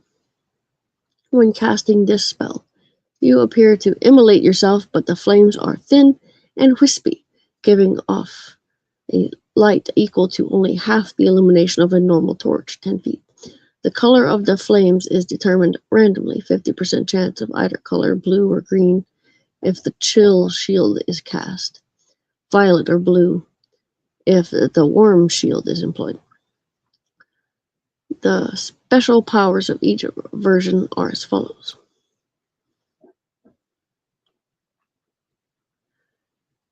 Warm shield. The flames are warm to the touch. You take only half damage from cold-based attacks. If such an attack allows a reflex save for half damage, you take no damage on a successful save. Chill shield. The flames are cool to the touch. You take only half damage from fire-based attacks. If such an attack allows a reflex save for half damage, you take no damage on a successful save.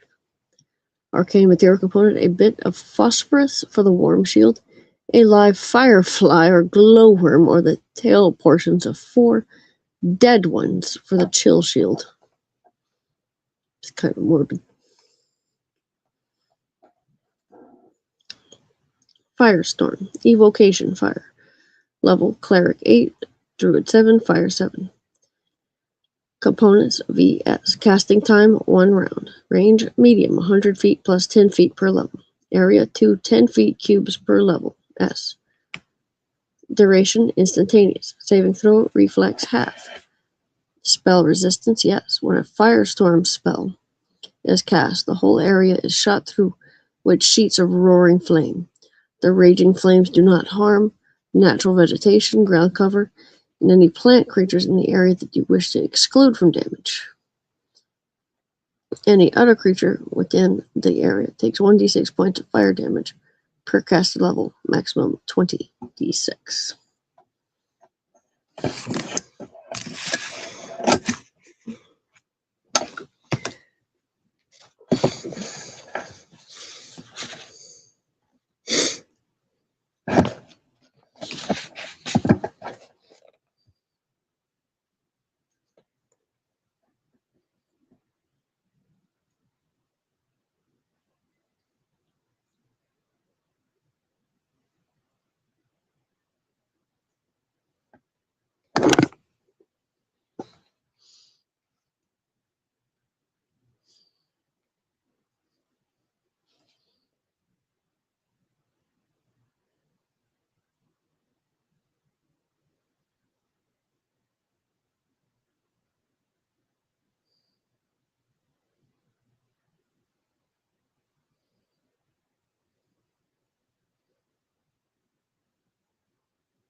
A firestorm. Exclude from damage. Any other creature within the area takes 1 points of fire damage per cast level, maximum 26.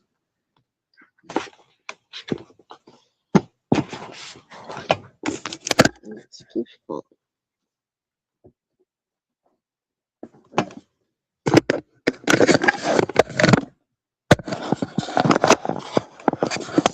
I'm gonna go see about something.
Thanks.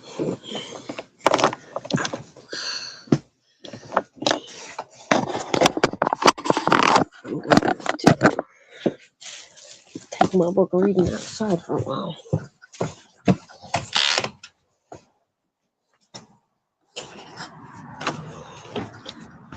Better lighting anyway.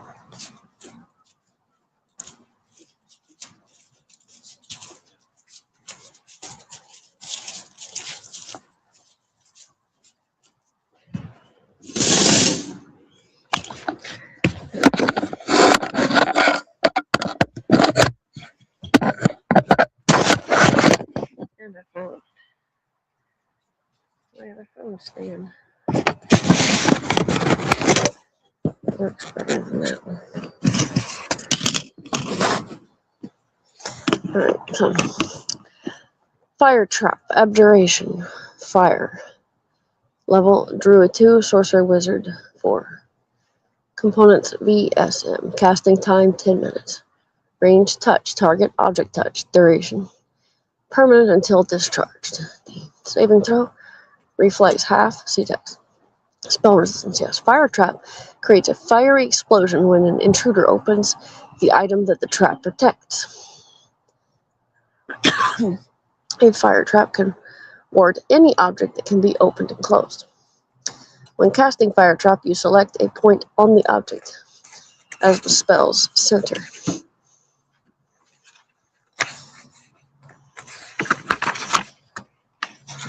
I did Featherfall, Firestorm. Shoot, wrong flame.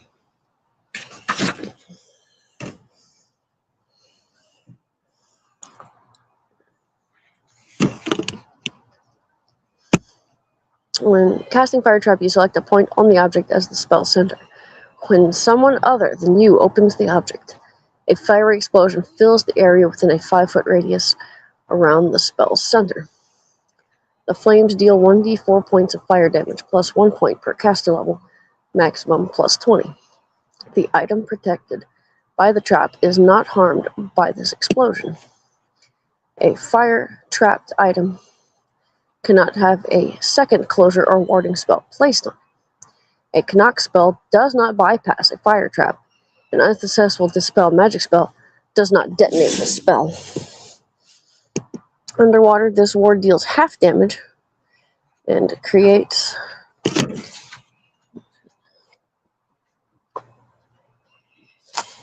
a large cloud of steam. You can use fire-trapped object without discharging it, as can any individual to whom the object was specifically attuned when cast. Attuning a fire-trapped object to an individual usually involves setting a password that you can share with friends. Casting time 10 minutes, touch permanent until discharged. Note, magic traps such as fire trap are hard to detect and disable. A rogue only can use the search skill to find a fire trap and disable device to thwart it. The DC in each case is 25 plus spell level, DC 27 for a druid's fire trap, or DC 29 for the arcane version. Material component: a half pound of gold dust costs 25 gold pieces, sprinkled on the warded object. Half pound of gold dust.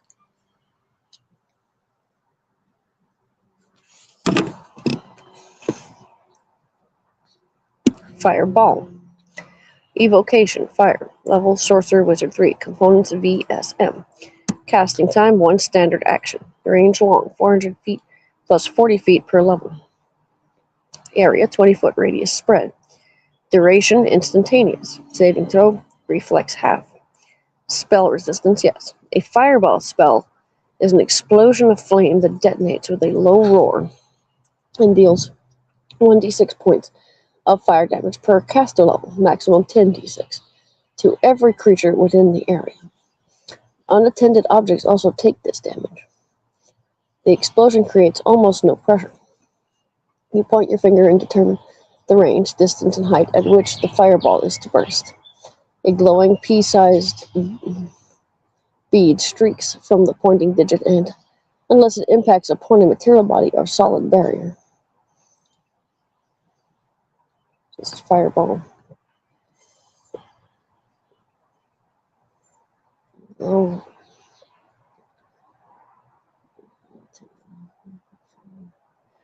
It streaks from the pointing digit, and unless it impacts upon material body or solid barrier, prior to attaining the prescribed range, blossoms into the fireball at that point. An early impact results in an early detonation. If you attempt to send the bead through a narrow passage as through an arrow slit, you must hit the opening with a ranged touch attack, or else the bead strikes the barrier and detonates prematurely.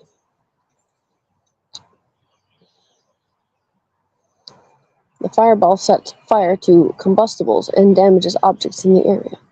It can melt metals with low melting points such as lead, gold, copper, silver, and bronze. If the damage caused to an interposing barrier shatters or breaks through it, the fireball may continue beyond the barrier if the area permits. Otherwise, it stops at the barrier just as any other spell effect does. Material component: a tiny ball of bat guano and sulfur. A fun fact: how you make gunpowder. Anyway, flame arrow. Transmutation, fire. Level, sorcerer, wizard 3. Components: VSM. Casting time: 1 standard action. Range, close. 25 foot plus 5 foot per 2 levels. Target: 50 projectiles, all of which must be in contact with each other at the time of casting. Duration: 10 minutes per level. Saving throw: none. Spell resistance: no. You turn ammunition, such as arrows, bolts, shuriken, and stones, into fiery projectiles. Each piece of ammunition deals an extra 1d6 points of fire damage to any target it hits. A flaming projectile can easily ignite a flammable object or structure, but it won't ignite a creature it strikes. Material component: a drop of oil and a small piece of flint. Flame blade. Evocation, fire. Level, druid 2. DF component. Casting time: 1 standard action. Range, 0 feet. Effect: sword-like beam. Duration: 1 minute per level. Saving throw: non-spell resistance, yes. A 3-foot long blazing beam of red-hot fire springs forth from your hand. You wield this blade-like beam as if it were a scimitar. Attacks with the flame blade are melee touch attacks. The blade deals 1d8 points of fire damage plus 1 point per 2 caster levels, maximum plus 10. Since the blade is immaterial, your strength modifier does not apply to the damage. A flame blade can ignite combustible materials such as parchment, straw, dry sticks, and cloth. The spell does not function underwater. Flame strike. Evocation, fire. Level, cleric 5, druid 4, sub 5, war 5. Components: VS, DF. Casting time: 1 standard action. Range, medium, 100 feet plus 10 feet per level. Area, cylinder, 10 foot radius, 40 feet high. Duration, instantaneous. Saving throw: reflex, half. Spell resistance, yes. A flame strike produces a vertical column of divine fire roaring downward. The spell deals 1d6 points of damage per caster level, maximum 15d6. Half the damage is fire damage, but the other half results directly from divine power and is therefore not subject to being reduced by resistance to fire-based attacks. Flaming sphere. Evocation, fire. Level, druid 2, sorcerer, wizard 2. Components: VS, MTF. Casting time: 1 standard action. Range, medium, 100 feet plus 10 feet per level. Effects: 5-foot diameter sphere. Duration: 1 round per level. Saving throw: reflex, negates. Spell resistance, yes. A burning globe of fire rolls in whichever direction you point and burns those it strikes. Like bowling. It moves 30 feet per round. As part of this movement, it can ascend or jump up to 30 feet to strike a target. If it enters a space with a creature, it stops moving for the round and deals 2d6 points of fire damage to that creature. The successful reflex save negates that damage. A flaming sphere rolls over barriers less than 4 feet tall. It ignites flammable substances it touches and illuminates the same area as a torch would. How big is it? It says a burning globe of fire, but it doesn't say how big it is. Maybe. The sphere moves as long as you actively direct it, a move action for you. Otherwise, duration 1 round per level. Casting time is a standard action. The sphere moves as long as you actively direct it, a move action for you. Otherwise, it merely stays at rest and burns. It can be extinguished by any means that would put out a normal fire of its size.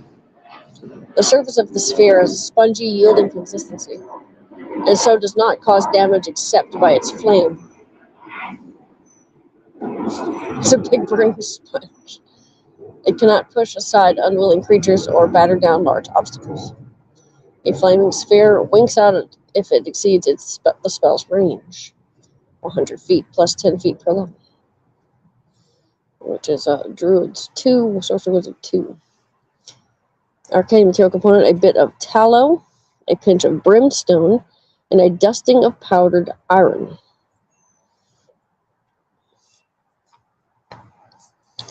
Flare, evocation, light. Level Bard 0, Druid 0, Sorcerer Wizard 0. Component V, it just means verbal. Casting time, 1 standard action. Range, close, 25 feet plus 5 feet per 2 levels. Effect, burst of light. Duration, instantaneous. Saving throw, fortitude negates. Spell resistance, yes. This cantrip creates a burst of light. If you cause the light to burst directly in front of a single creature, that creature is dazzled for 1 minute.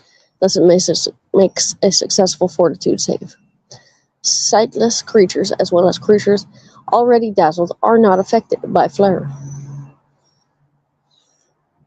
Flesh to stone. Transmutation. Level Sorcerer Wizard 6. Components VSM. Casting time, 1 standard action. Range, medium, 100 feet plus 10 feet per level. Target 1 creature. Duration, instantaneous. Saving throw, fortitude, negates, spell resistance, yes. The subject, along with all its carry gear, turns into a mindless, inert statue. If the statue resulting from this spell is broken or damaged, the subject, if ever returned to its original state, has similar damage or deformities. The creature is not dead, but it does not seem to be alive either when viewed with spells such as Death Watch. Only creatures made of flesh are affected by this spell. Material component, lime, water, and earth. Fly. Transmutation. Level Sorcerer Wizard 3. Travel 3 components. VSF. DF. Casting time, 1 standard action. Range, touch. Target creature touched. Duration, 1 minute per level. Saving throw, will negate. Harmless. Spell resistance, yes. Harmless. The subject can fly at a speed of 60 feet or 40 feet if it wears medium or heavy armor, or if it carries a medium or heavy load. It can ascend at half speed and descend at double speed, and its maneuverability is good.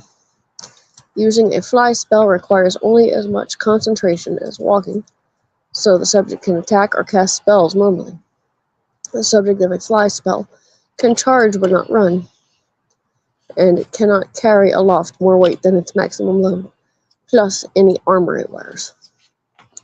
Should the spell duration expire while the subject is still aloft, the magic fails slowly. The subject floats downward 60 feet per round for 1d6 rounds. If it reaches the ground in that amount of time, it lands safely. If not, it falls the rest of the distance, taking 1d6 points of damage per 10 feet of fall. Since dispelling a spell effectively ends it, the subject also descends in this way if the fly spell is dispelled, but not if it is negated by an anti-magic field. Arcane Focus, a wing feather from any bird.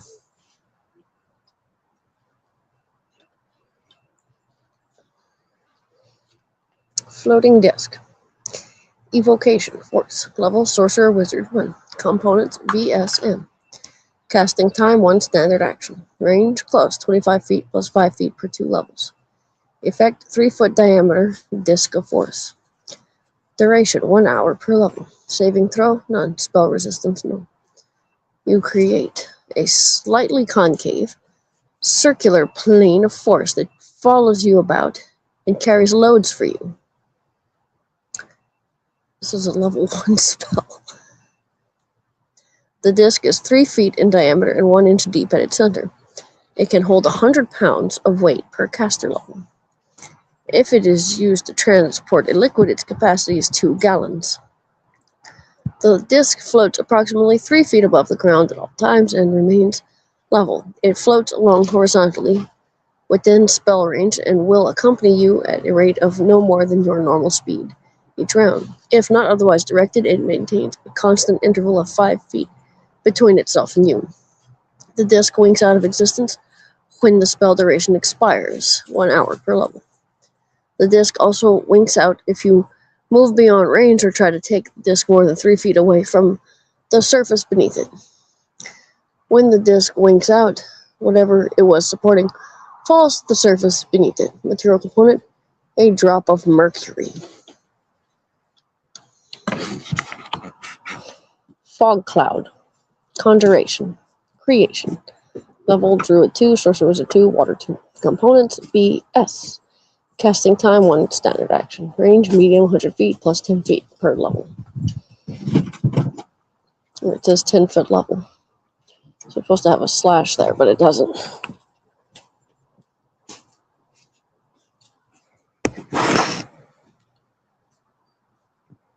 Not dead nor alive, sir. Publishing, yep. Give them the old razzle dazzle.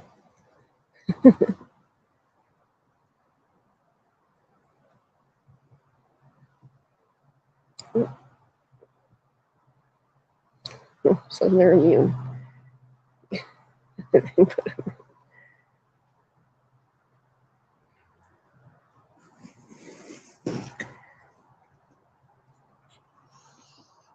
Floating disc. Okay, fog cloud.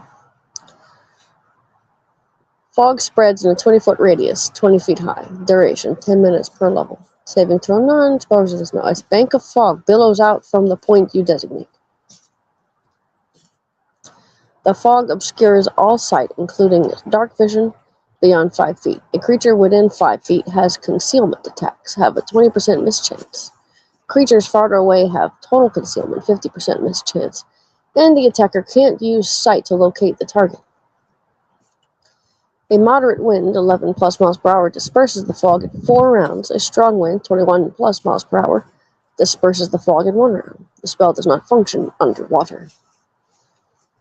Forbiddance. Abjuration. Level Cleric 6. Components VSMDF.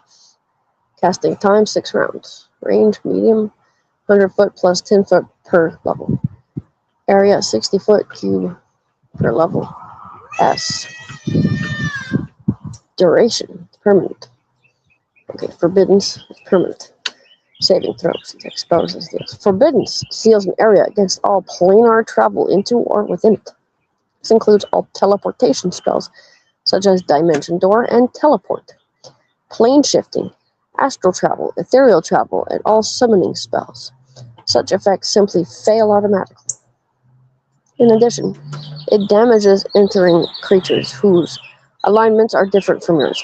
The effect on those attempting to enter the warded area is based on their alignment relative to yours.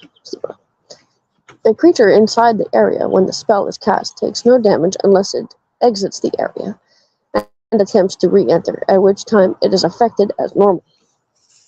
Alignments identical, no effect. The creature may enter the area freely, although not by planar travel. Alignments different with respect to either law, chaos, or good, evil. The creature takes 6d6 points of damage. A successful will saves halves the damage and spell resistance applies. Alignments different with respect to both law, chaos, and good, evil. The creature takes 12d6 points of damage. A successful will save halves the damage and spell resistance applies. At your option, the abjuration can include a password, in which case creatures of alignments different from yours can avoid the damage by speaking the password as they enter the area. You must select this option and the password at the time of casting. Dispel magic does not dispel a forbidden effect unless the dispeller's level is at least as high as your caster level. You can't have multiple overlapping forbidden effects. In such a case, the more recent effect stops at the boundary of the older effect. Material component. A sprinkling of holy water and rare incenses worth at least 1,500 gold pieces plus 1,500 gold pieces per 60-foot cube. If a password is desired, this requires the burning of additional rare incenses worth at least 1,000 gold pieces plus 1,000 gold pieces per 60-foot cube. My, level 6? That's a very expensive spell to forbid planar travel. That's like the most difficult spell so far. I don't know, one of the other ones. Force Cage, Evocation Force. Level Sorcerer Wizard 7. Components, VSM. Casting time, 1 standard action. Range, close. 25 foot. Plus 5 foot per 2 levels. Area, Barred Cage, 20-foot cube, or Windowless Cell, 10-foot cube. Duration, 2 hours per level. B.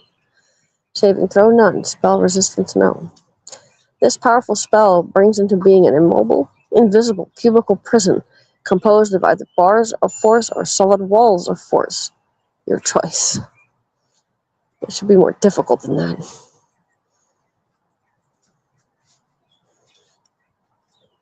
Creatures within the area are caught and contained unless they are too big to fit inside, in which case the spell automatically fails.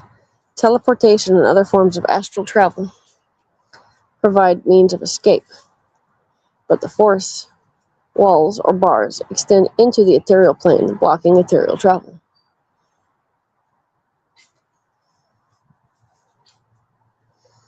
Like Wall of Force spell, a Force Cage resists dispel magic, but it is vulnerable to a Disintegrate spell, and it can be destroyed by a Sphere of Annihilation or a Rod of Cancellation. Barred Cage. This version of the spell produces a 20-foot cube made of bands of force, similar to a Wall of Force spell for bars. The bands are half-inch wide, with half-inch gaps between them. Any creature capable of passing through such a small space can escape. Others are confined. You can't attack a creature in a barred cage with a weapon unless the weapon can fit between the gaps. Even against such weapons, including arrows and similar range attacks, a creature in the barred cage has cover. All spells and breath weapons can pass through the gaps in the bars. Windowless Cell. This version of the spell produces a 10-foot cube with no way in and no way out. Solid walls of force form its 6 sides. 1 standard action, duration 2 hours per level. Material component, ruby dust worth 1,500 gold pieces, which is tossed into the air and disappears when you cast the spell.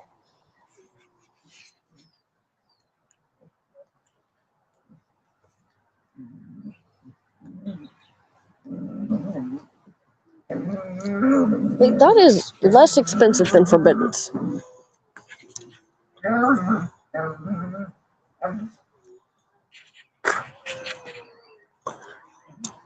Forceful Hand, Evocation, Force. Level Sorcerer Wizard 6, components of VSF. This spell functions like Interposing Hand, except that the Forceful Hand pursues and pushes away the opponent that you designate.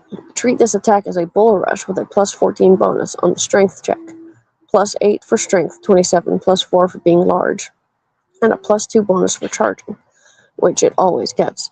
The hand always moves with the opponent to push that target back the full distance allowed, and it has no speed limit.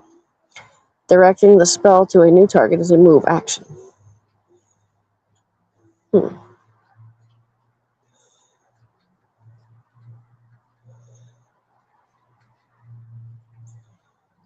Hmm. A very strong creature could not push the hand out of its way because the latter would instantly reposition itself between the creature and you.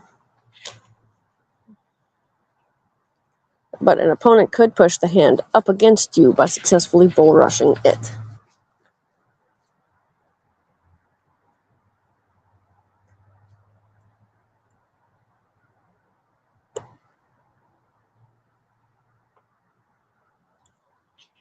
Focus, a sturdy glove made of leather or heavy cloth.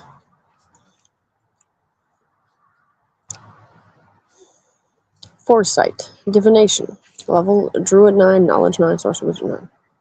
Components VSM, Casting time 1 standard action. Range, personal or touch. Target, see text. Duration 10 minutes per level. Saving throw, none or will negates. Harmless. Spell resistance, no or yes. Harmless. This spell grants you a powerful sixth sense in relation to yourself or another. Once Foresight is cast, you receive instantaneous warnings of impending danger or harm to the subject of the spell. You are never surprised or flat-footed. In addition, the spell gives you a general idea of what action you might take to best protect yourself. It gives you a +2 insight bonus to AC and reflex saves. This insight bonus is lost whenever you would lose a dexterity bonus to AC.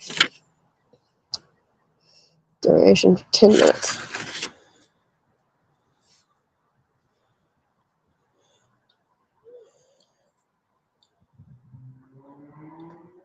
When another creature is the subject of the spell, you receive warnings about that creature. You must communicate what you learn to the other creature for the warning to be useful. And the creature can be caught unprepared in the absence of such a warning. Shouting a warning, yanking a person back, and even telepathically communicating via an appropriate spell can all be accomplished before some danger befalls the subject, provided you act on the warning without delay. The subject, however, does not gain the insight bonus to AC and reflex saves.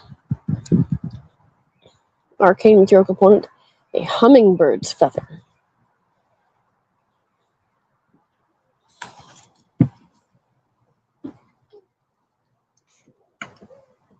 Fox's Cunning. Transmutation. Bard 2, Sorcerer Wizard 2. Components BSMD. Casting time 1 standard action. Range touch. Target creature touch. Duration 1 minute per level.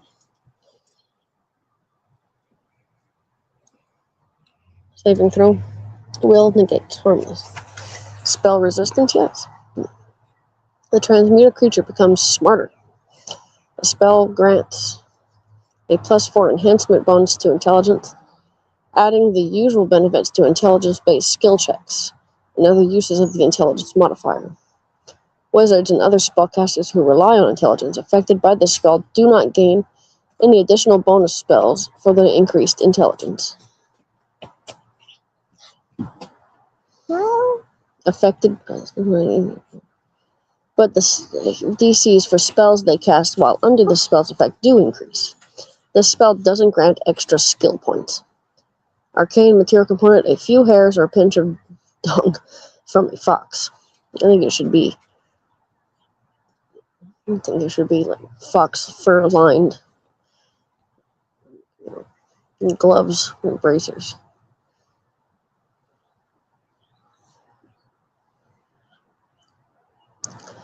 Fox's Cunning, Mass, Transmutation, Level, Bard 6, Sorcerer Wizard 6. Range, close, 25 foot plus 5 foot for 2 levels.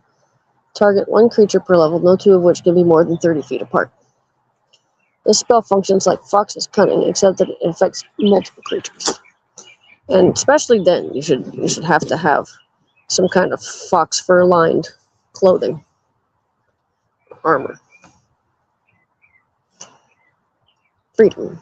Abjuration. Level Sorcerer Wizard 9.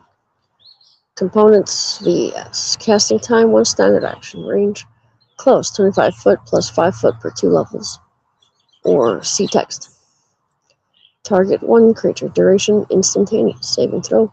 Will negate harmless. Spell resistance, yes. The subject is freed from spells and effects that restrict its movement, including binding, entangle, grappling, imprisonment, maze, paralysis, petrification, pinning, sleep, slow, stunning, temporal stasis, and web. To free a creature from imprisonment or maze, you must know its name and background, and you must cast this spell at the spot where it was entombed or banished into the maze. Oh, nice.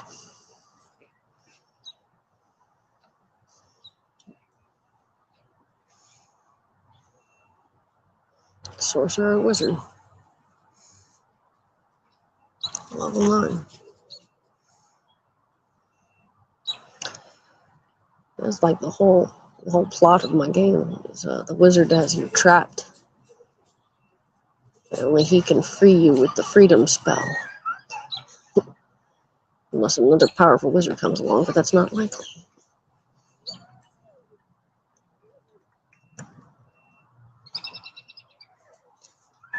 Unless, of course, you are the powerful wizard, in which case he might not even let you around. Freedom of movement. Abjuration. Level Bard 4, Cleric 4, Druid 4, Luck 4, Ranger 4. Freedom of movement. Abjuration. Components VS and D. Casting time 1 standard action. Range, personal, or touch. Target you or creature touched. Duration 10 minutes per level. Saving throw.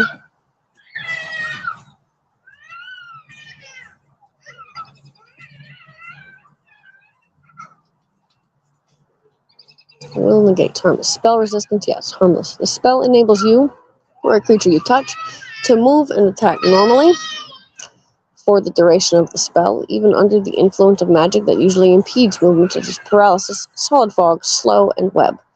The subject automatically succeeds on any grapple check made to resist a grapple's attempt, as well as on grapple checks or escape artist checks made to escape a grapple or pin. The spell also allows the subject to move and attack normally while underwater, even with slashing weapons such as axes and swords, or with bludgeoning weapons such as flails, hammers, and maces, provided the weapon is wielded in the hand rather than hurled. The freedom of movement spell does not, however, allow water breathing. Material component: a leather thong bound around the arm or a similar appendage.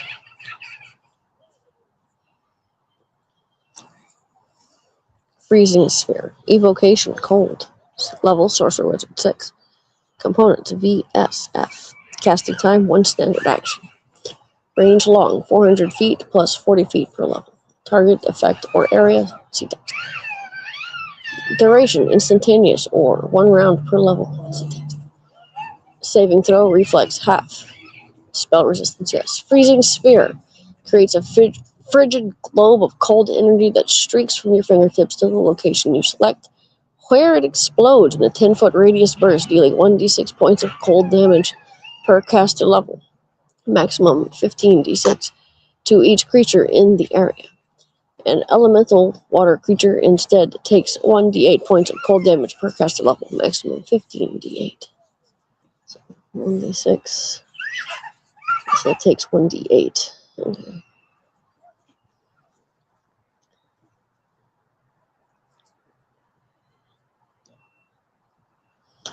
If the freezing sphere strikes the body of water or a liquid that is principally water, not including water-based creatures, it freezes the liquid to a depth of 6 inches.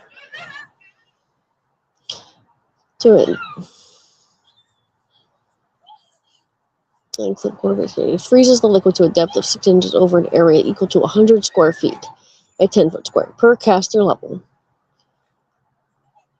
Maximum 1,500 square feet.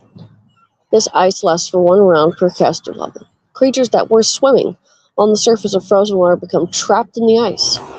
Attempting to break free is a full round action. A trapped creature must make a DC 25 strength check or a DC 25 escape artist check to do so. Those poor fish. You can refrain from firing the globe after completing the spell, if you wish. Treat this as a touch spell for which you are holding the charge.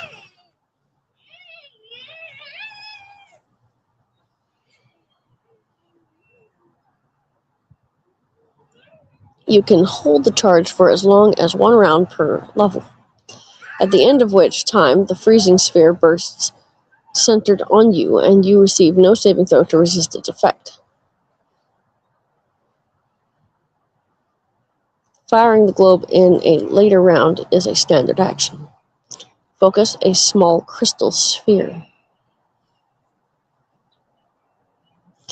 In gaseous form. Transmutation level. Air 3, Art 3, Sorcerer 3. Components S, M, D, F.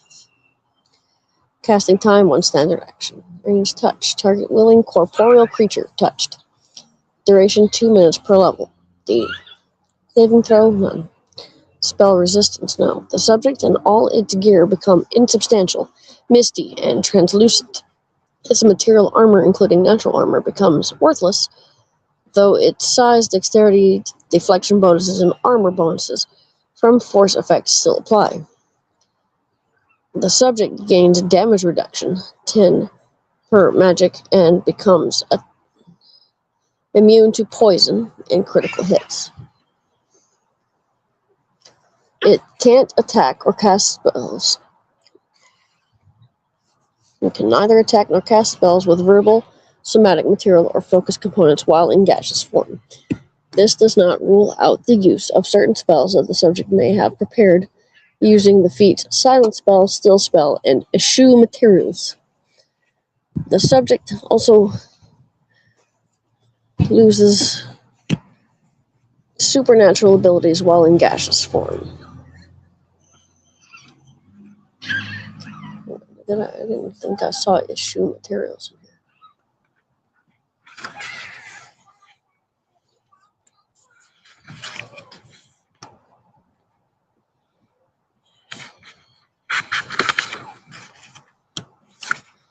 Yeah, I don't see Eschew materials in here.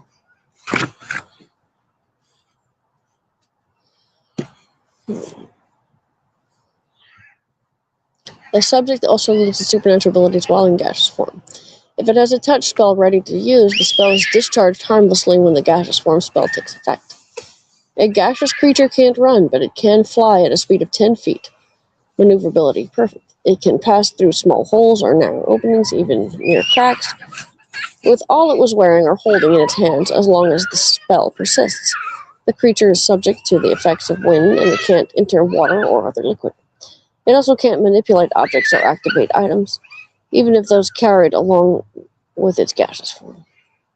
Continuously active items remain active, though in some cases their effects may be moot. Current material component, a bit of gauze and a wisp of smoke. 2 minutes per level.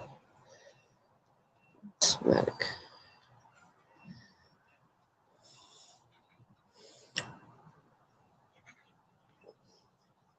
Gate. Conjuration. Creation or calling. Level Cleric 9, Sorcerer 9.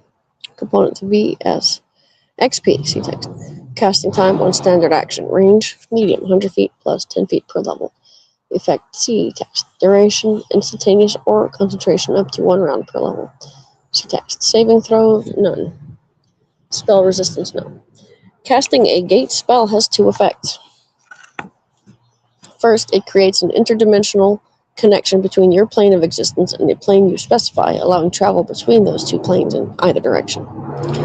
Second, you may then call a particular individual or kind of being through the gate. The gate itself is a circular hoop or disc from 5 to 20 feet in diameter, caster's choice, oriented in the direction you desire when it comes into existence, typically vertical and facing you. It is a 2-dimensional window looking into the plane you specified when casting the spell, and anyone or anything that moves through is shunted instantly to the other side. A gate has a front and a back. Creatures moving through the gate from the front are transported to the other plane. Creatures moving through it from the back are not. So if they move through it from the back and then turn around and go, what was that? And they're stuck in. Planar travel. As a mode of planar travel, a gate spell functions much like a plane shift spell, except that the gate opens precisely at the point you desire, a creation effect. Deities and other beings who rule a planar realm can prevent a gate from opening in their presence or personal dimensions if they so desire. Travelers need not join hands with you. Anyone who chooses to step through the portal is transported.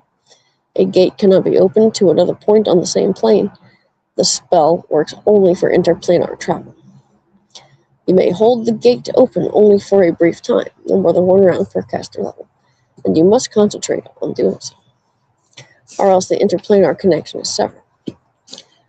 Calling creatures. The second effect of the gate spell is to call an extraplanar creature to your aid, the calling effect. By naming a particular being, or kind of being, as you cast the spell, you cause the gate to open in the immediate vicinity of the desired creature and pull the subject through, willing or unwilling.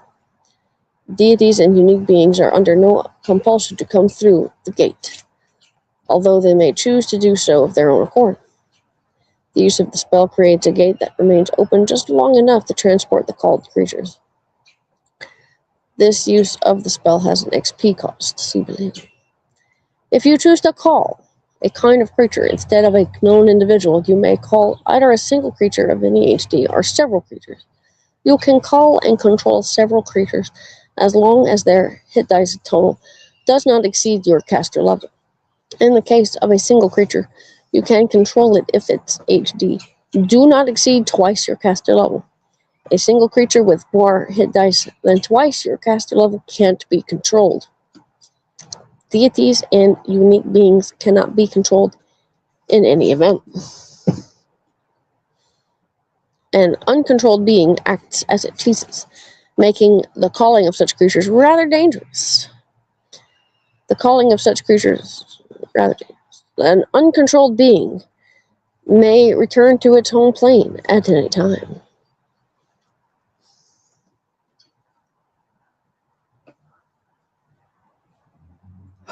What are you doing?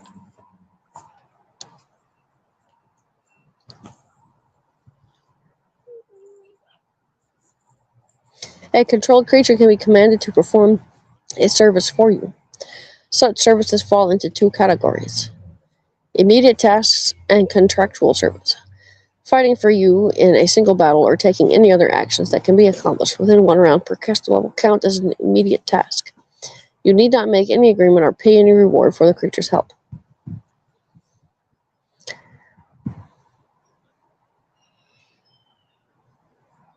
The creature departs at the end of the spell. If you choose to exact a longer or more involved form of service from a called creature, you must offer some fair trade in return for that service. The service exacted must be reasonable with respect to the promised favor or reward. See Lesser Planar Ally spell for appropriate rewards. Some creatures may want their payment in livestock rather than in coin, which could involve complications. Immediately upon completion of the service, the being is transported to your vicinity, and you must then and there turn over the promised reward. After this is done, the creature is instantly freed to return to its own plane. Failure to fulfill the promise to the letter results in your being subjected to service by the creature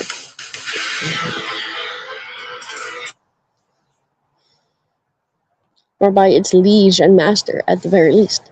At worst, the creature or its kin may attack you.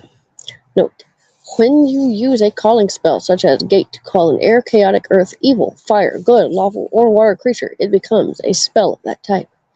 XP cost 1,000 XP, only for the calling creature's function. Geese, quest, enchantment, compulsion, language dependent, mind affecting, level, bard 6, cleric 6, sorcerer 6.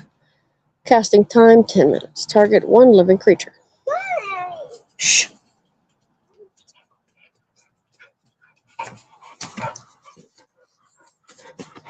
Stop that and bring me some coffee, please.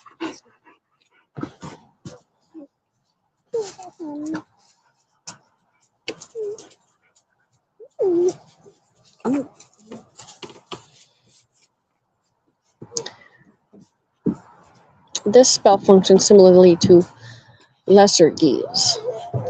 except that it affects a creature of any hit dice and allows no saving throw.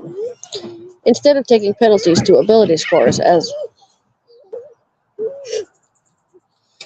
with lesser geese, the subject takes 3d6 points of damage each day it does not attempt to follow the geese quest. Additionally, each day it must make a fortitude saving throw or become sickened. These effects end 24 hours after the creature attempts to resume the geese quest. A remove curse spell ends a geese quest spell only if it is caster level is at least 2 higher than your caster level. Break enchantment does not end a geese quest, but limited wish, miracle, and wish do. Bards, sorcerers, and wizards usually refer to this spell as geese, while clerics call the same spell quest. Geese, lesser, enchantment, compulsion. Language dependent, mind affecting. Bard 3, sorcerer, wizard 4. Components V. Casting time 1 round. Range close 25 foot plus 5 foot per 2 levels. Target 1 living creature with 7 hit dice or less. Duration 1 day per level or until discharged. Saving throw will negate spell resistance. Yes. A lesser geese places a magical command on a creature to carry out some service or to refrain from some action or course of activity as desired by you. The creature must have 7 or fewer hit dice and be able to understand you. While a geese cannot compel a creature to kill itself or perform acts that would result in certain death, it can cause almost any other course of activity. The geesed creature must follow the given instructions until the geese is compelled, no matter how long it takes. If the instructions involve some open-ended task that the recipient cannot complete through his own actions, the spell remains in effect for a maximum of 1 day per caster level. Casting time.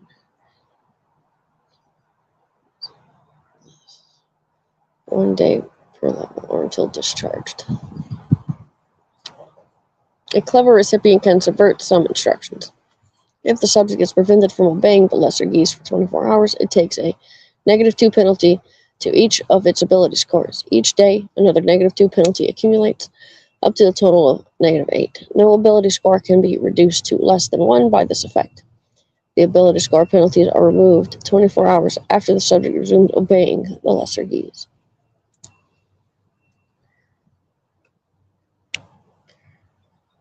A lesser geese and all ability score penalties can be ended by break enchantment, limited wish, remove curse, miracle, or wish.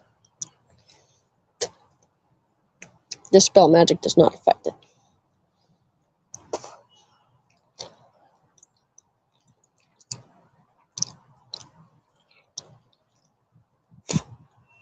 Gentle repose.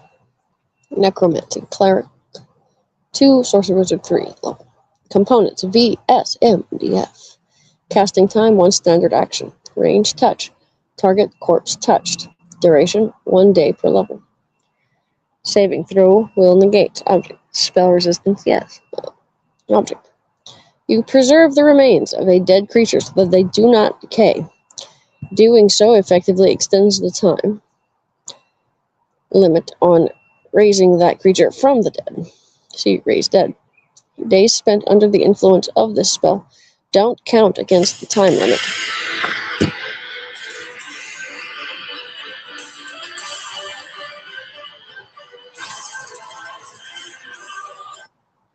Additionally, this spell makes transporting a fallen comrade more pleasant. This spell also works on severed body parts and the like. Arcane material component, a pinch of salt, and a copper piece for each eye the corpse has or had.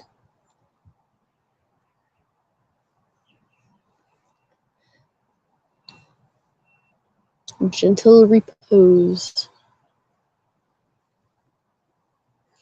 Corpse. Ghost sound. Illusion. Figment. Level bard. Sorcerer. 0. Components VSM. Casting time 1 standard action. Range close 25 foot plus 5 foot per 2 levels. Effect illusory sounds. Duration 1 round per level. The saving throw will disbelief. if interacted with. Spell resistance, no. Ghost sound allows you to create a volume of sound that rises, recedes, approaches, or remains at a fixed place. You choose what type of sound ghost sound creates when casting it and cannot thereafter change the sound's basic character. The volume of sound created depends on your level. You can produce as much noise as 4 normal humans per cast level, maximum 20 humans. Thus, talking, singing, shouting, walking, marching, or running sounds can be created. Duration 1 round per level. The noise a ghost sound spell produces can be virtually any type of sound within the volume limit. A horde of rats running and squeaking is about the same volume as 8 humans running and shouting. A roaring lion is equal to the noise from 16 humans, while a roaring dire tiger is equal to the noise from 20 humans.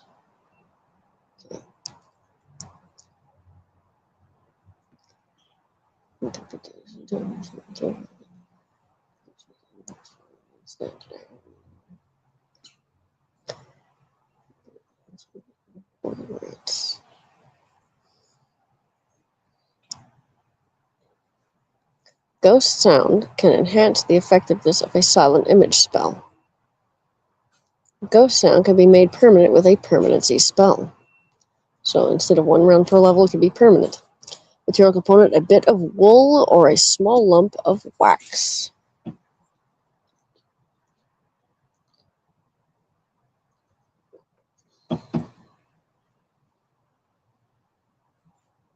You didn't know where my mushroom cup was?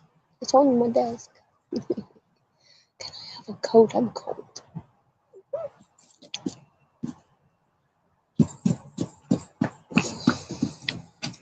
So a bit of wool. And so if you also cast a silent image spell, then you can make it make noise. This is a level 0.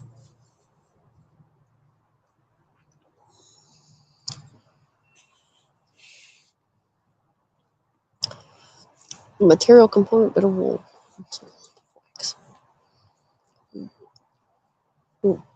What about a wool wick and a wax candle? I think that should be it. Some of these components could be better.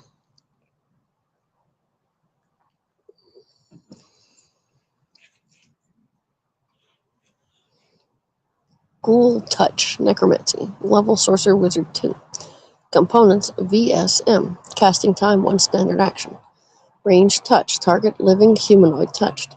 Duration 1d6 plus 2 rounds. Saving throw, Fortitude negates, spell resistance, yes.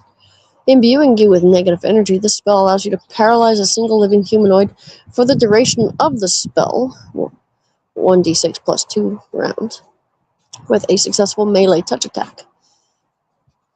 Additionally, the paralyzed subject exudes a carrion stench that causes all living creatures except you in a 10-foot radius spread to become sickened. Fortitude negates.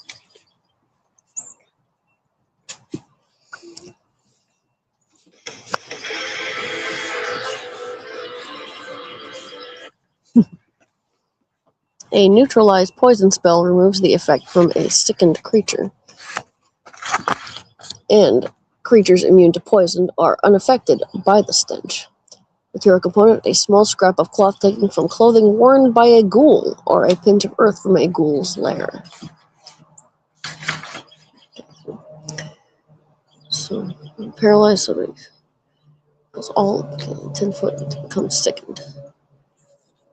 Neutralized poison removes the effect from a sickened creature.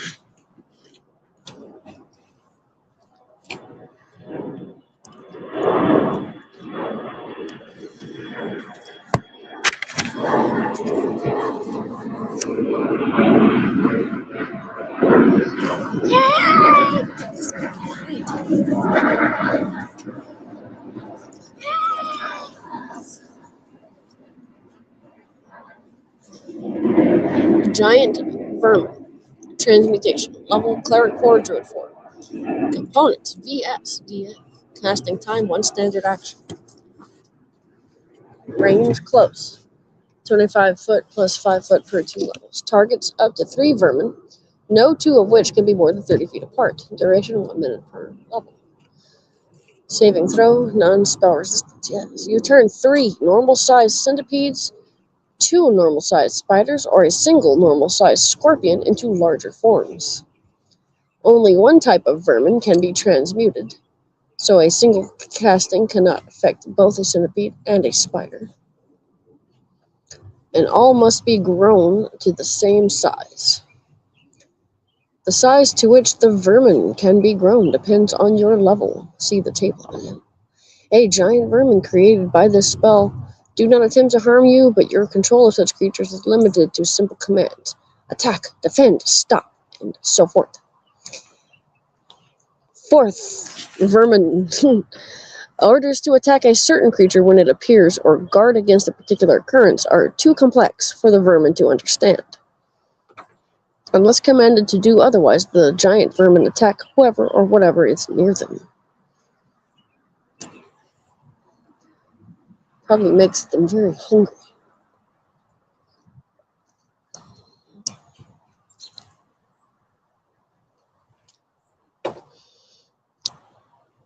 So cast to level 9th or lower, vermin size medium, 10th or 13th large, 14th, 17th huge, 18th to 19th gargantuan, 20th higher colossal.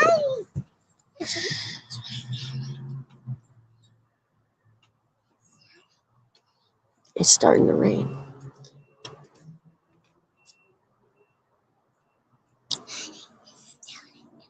Go inside.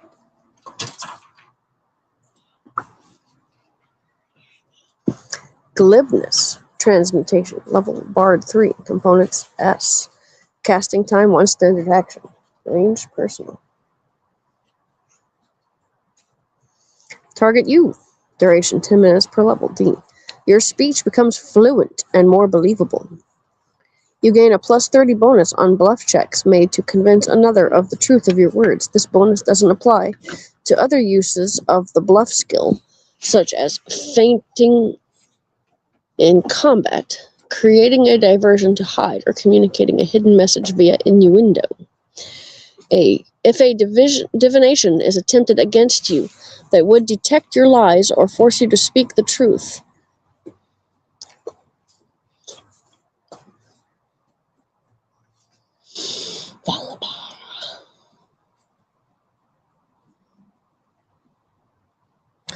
the caster of the divination must succeed on a caster level check, 1d20 plus caster level, against a DC of 15 plus your caster level to succeed. Failure means the divination does not detect your lies or force you to speak only the truth. So bards can be glib.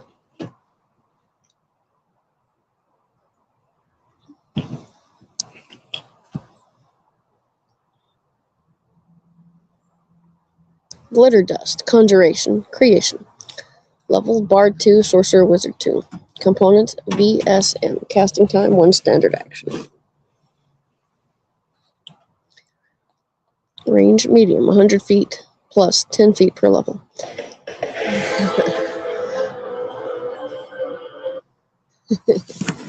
Shadow.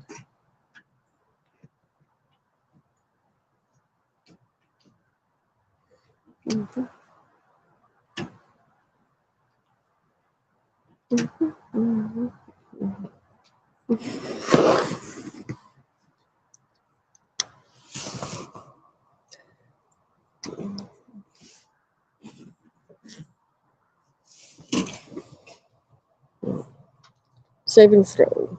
Okay. Glitter dust, conjuration, creation. Level Bard 2, Sorcerer Wizard 2. Components VSM. Casting time 1 standard action. Range medium, 100 feet plus 10 feet per level. Area, creatures and objects within 10-foot radius spread. Duration 1 round per level.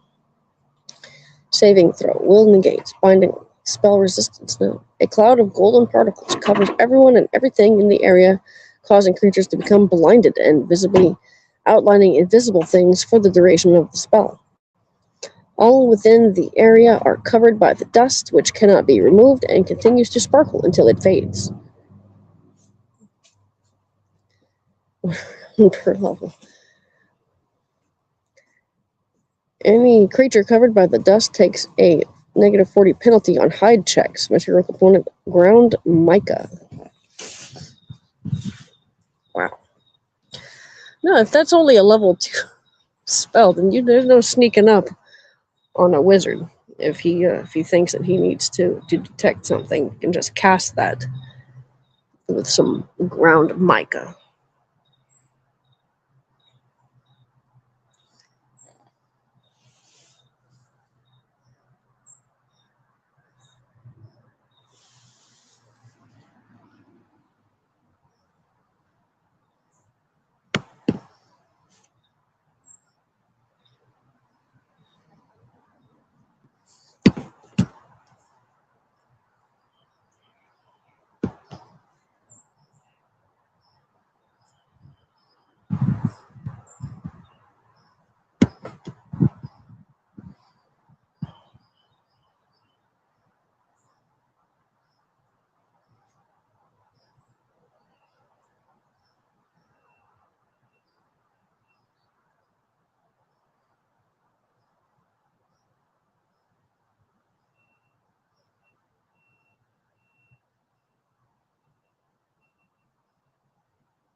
Globe of Invulnerability. Abjuration. Level Sorcerer Wizard 6. This spell functions like Lesser Globe of Invulnerability, except that it also excludes 4th level spells and spell-like effects.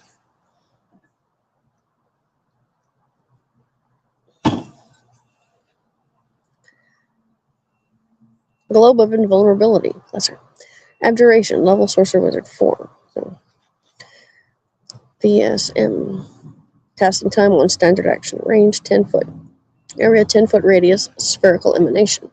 Centered on you. Duration 1 round per level. D. Saving throw none. Spell resistance no. An immobile, faintly shimmering magical sphere surrounds you and excludes all spell effects of 3rd level or lower. It's only Wizard 4. The area of or effect of any such spells does not include the area of the Lesser Globe of Invulnerability. Such spells fail to affect any target located within the globe. Excluded effects include spell-like abilities and spells or spell-like effects from items. However, any type of spell can be cast through or out of the magical globe. Spells of 4th level and higher are not affected by the globe, nor are spells already in effect when the globe is cast. The globe can be brought down by a targeted Dispel Magic spell, but not by an area Dispel Magic. You can leave and return to the globe without penalty.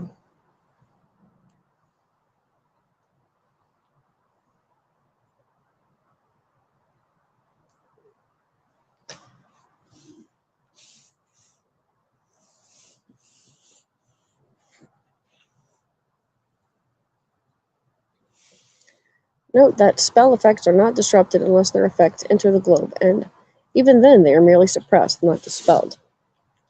If a given spell has more than 1 level, depending on which character class is casting it, the use of level appropriate to the caster to determine whether Lesser Globe of Invulnerability stops it.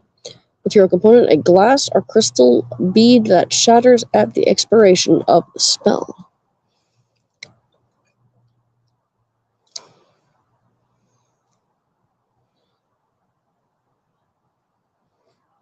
So the Globe of Invulnerability at level 6 functions, except that it also excludes 4th level spells and spell-like effects.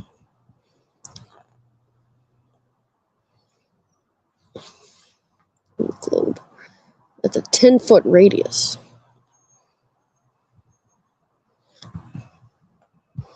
Osric can't be touched by low-level spells. long as he casts this while he's got a glass or crystal bead.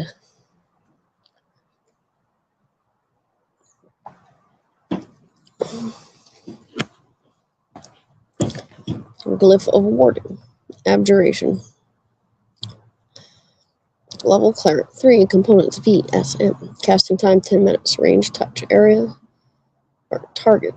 Object touched or up to 5 square feet per level. Duration. Permanent until discharge. D. Saving throw. See text. Spell resistance. No. Object. And yes. See text.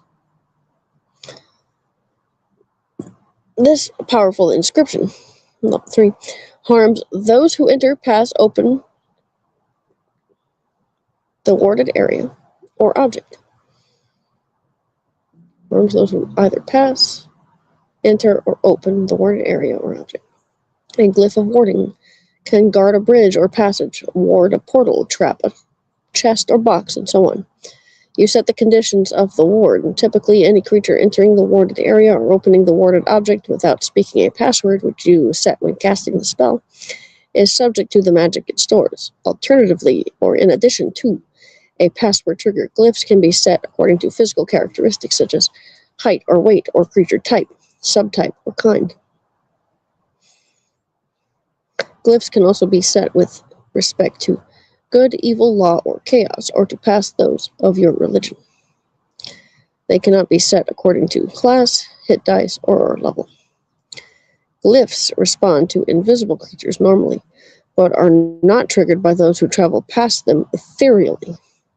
Multiple glyphs cannot be cast on the same area. However, if a cabinet has 3 drawers, each can be separately warded. Okay, so the conditions can be set according to physical, such as height or weight. So if a creature that's a certain height tries to open the drawer, it damages them?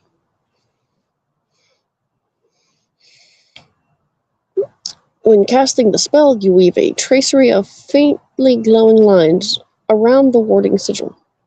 A glyph can be placed to conform to any shape up to the limitations of your total square footage. When the spell is completed, the glyph and tracery become nearly invisible. Glyphs cannot be affected nor bypassed by such means as physical or magical probing, so they can be dispelled. Mislead, polymorph, and non-detection and similar magical effects can fool a glyph, though non-magical disguises and the like can't. Read magic allows you to identify a glyph of warding with a DC 13 spellcraft check. Identifying the glyph does not discharge it and allows you to know the basic nature of the glyph, version, type of damage caused, what spell is stored. Note, magic traps such as glyph of warding are hard to detect and disable. A rogue only can use search skill to find the glyph and disable device to thwart it. The DC in each case is 25 plus spell level, or 28 for glyph of warding. Depending on the version selected, a glyph either blasts the intruder or activates a spell. Blast glyph. A blast glyph deals 1d8 points of damage per 2 caster levels, maximum 5d8, to the intruder and to all within 5 feet of him or her. This damage is acid, cold, fire, electricity, or sonic, caster's choice, made at the time of casting. Each creature affected can attempt a reflex save to take half damage. Spell resistance applies against this effect. Spell glyph. You can store any harmful spell of 3rd level or lower that you know. All level-dependent features of the spell are based on your caster level at the time of casting the glyph. If the spell has a target, it targets the intruder. If the spell has an area or an amorphous effect, the area or effect is centered on the intruder.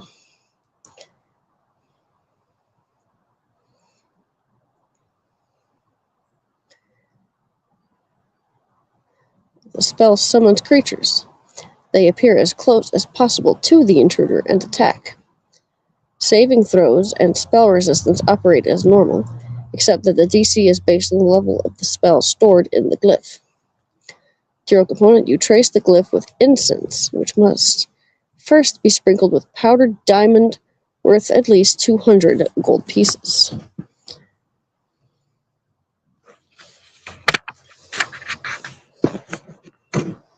Glyph of Warding, Greater, Abjuration, Cleric, 6 level. This spell functions like Glyph of Warding, except that Greater Blast Glyph deals up to 10 d8 points of damage, and a Greater Spell Glyph can store a spell of 6th level or lower.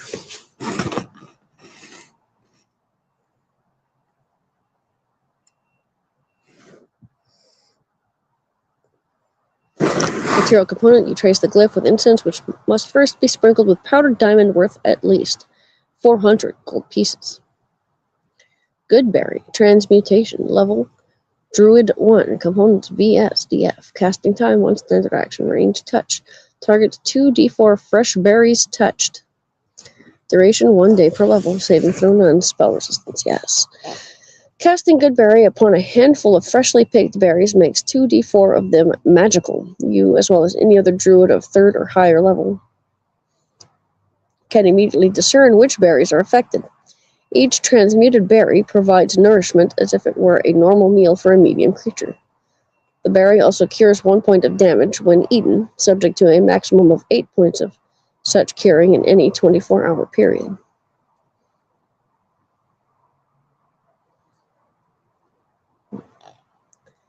Good Hope. Enchantment, Compulsion, Mind Affecting, level, Bard 3, components VS, casting time 1 standard action, range medium 100 feet plus 10 feet per level, targets 1 living creature per level, no 2 of which may be more than 30 feet apart, duration 1 minute per level, saving throw will negate, harmless. Spell resistance, yes, harmless. This spell instills powerful hope in the subject. Each affected creature gains a +2 morale bonus on saving throws, attack rolls, ability checks, skill checks, and weapon damage rolls. Good Hope counters and dispels Crushing Despair.